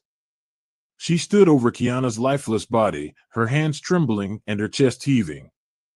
Reality came crashing down around her. She stared at the bloodied wrench in her hand, then at Kiana's motionless form, and felt a wave of horror at what she had done. Danielle's instincts for survival took over. She knew the only way out was to cover her tracks. Moving quickly, she wiped the wrench clean of fingerprints and returned it to the shelf. She then retrieved the laundry log and made an entry that placed another inmate, Carla Brown, in the room at the time of the incident.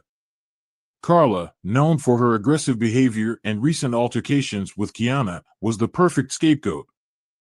Before leaving, Danielle scanned the room for any remaining evidence. She adjusted her uniform, ensuring there was no blood on her clothing, and wiped down every surface she had touched. Satisfied that she had erased any connection to the crime, she stepped out into the hallway, her heart still racing. The familiar clanging of the prison gates and the distant murmur of voices filled the air, but Danielle barely heard them. She walked with purpose, blending seamlessly back into the daily routine, all the while knowing that she had crossed a line from which there was no return. Kiana's body was discovered by a guard during the next routine check of the laundry room. The scene was grim, with blood splattered across the cold concrete floor and the body lying crumpled between two industrial washing machines. The discovery sent shockwaves through the prison, triggering immediate lockdown procedures. Guards ushered inmates back to their cells while administrators scrambled to assess the situation. Within hours, Detective Elijah Pierce, a seasoned investigator with the Birmingham Police Department, arrived on the scene to lead the investigation. Pierce was methodical as he surveyed the crime scene. Something about it felt off. The wrench used as the murder weapon had been neatly returned to its place on the tool shelf, wiped clean of prints, but still faintly stained with blood. The meticulousness was unusual for a prison murder, where crimes of passion often left chaos in their wake. Additionally, the absence of surveillance footage from the laundry room complicated the case. The prison's cameras had conveniently malfunctioned, leaving only a patchwork of recordings from adjacent areas. The initial investigation pointed to Carla Brown, a volatile inmate with a history of conflicts, including a recent altercation with Kiana in the cafeteria. The prison log showed Carla's presence in the laundry room at the time of the murder, further solidifying her as the prime suspect. However, when Pierce interrogated Carla, her vehement denials and insistence that she was in her cell struck him as unusually convincing. Witnesses confirmed her claim, which cast doubt on the log entries. Pierce began interviewing guards and inmates, piecing together the hours leading up to the murder. LaToya Martin, the prison psychologist, came forward with observations about Danielle. LaToya described how Danielle's behavior had changed in recent weeks, becoming more erratic and guarded.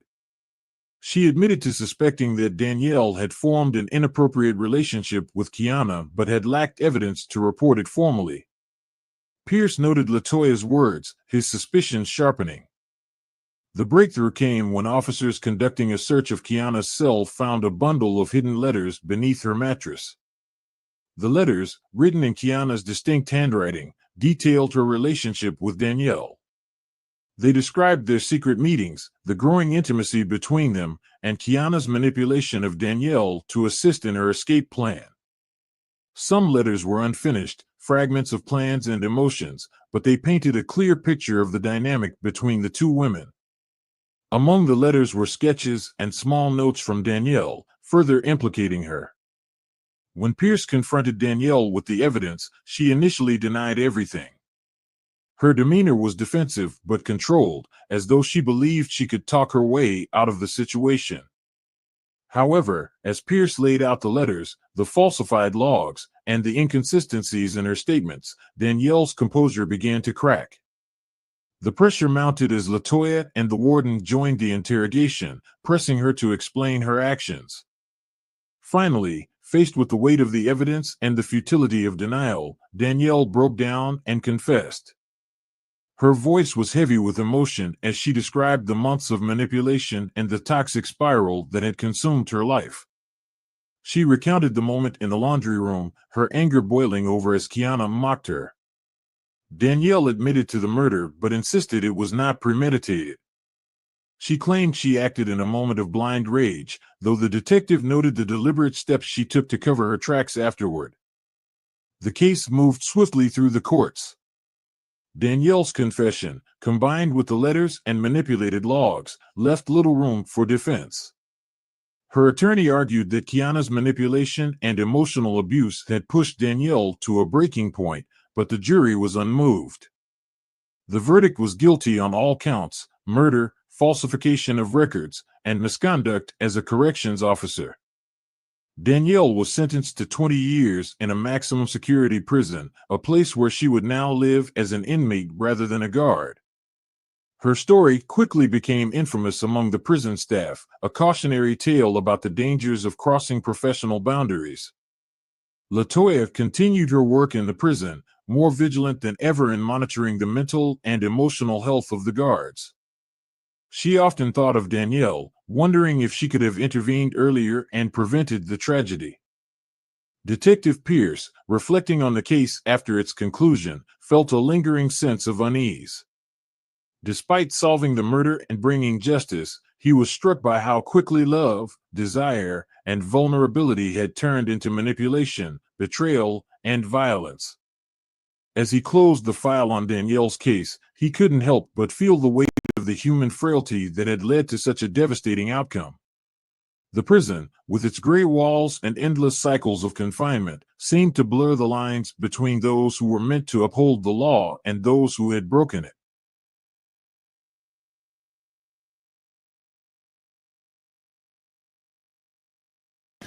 And there you have it, my friends. There you have it. Satire. The games we play. Well, people, this is just only part one. I'm going to come back with part two later. Right now, I'm going to lay down and get me some sleep and think about some things and stuff. Think about what I'm going to do and the direction I'm going to go with these lives and things, because like I say, it's so much to talk about, but I don't want to cover the main things that others is talking about, which is Diddy and Jay-Z. I'm so tired of that.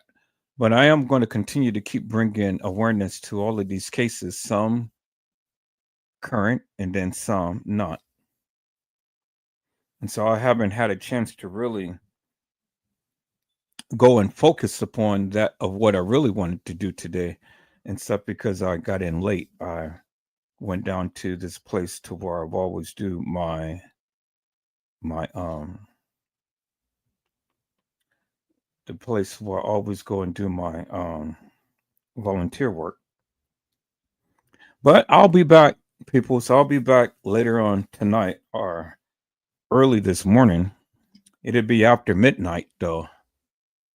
But we're going to do late night live. And we're going to come back with Satire.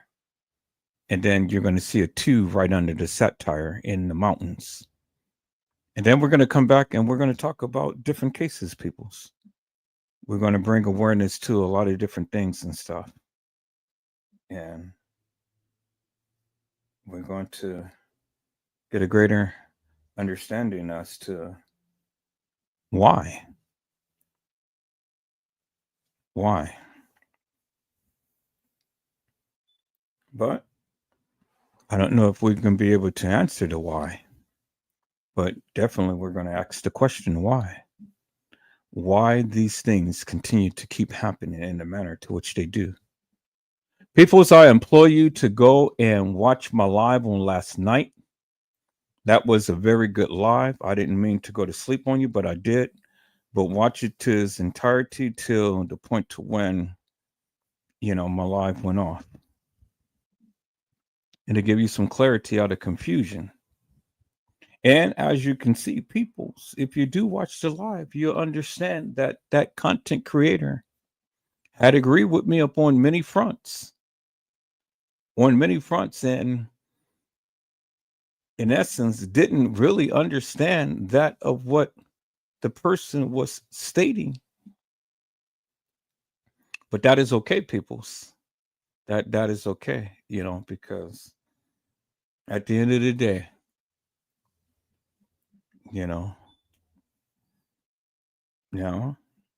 I have really exposed the nefarious madness that they were speaking, peoples. And that, my friends, is satire.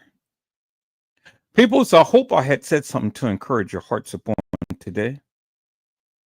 Tune in again next time to an Edward Joseph Let's Talk Live, Edward Joseph Kitchen, Edward Joseph Gospel Hour, Edward Joseph's Blessings Giveaway 2025 will come to you with something wonderful. I love you with the love of Christ, and there's absolutely nothing you can do about it. Peoples, mask up and be safe. And again, peoples, this is Satire, the games we play on Edward Joseph Let's Talk Live. You guys be blessed and get your rest. And if the Lord says the same, peoples, I'll be back. I'll be back with part 2 of Satire. Until then, God bless you all. Thank you for watching.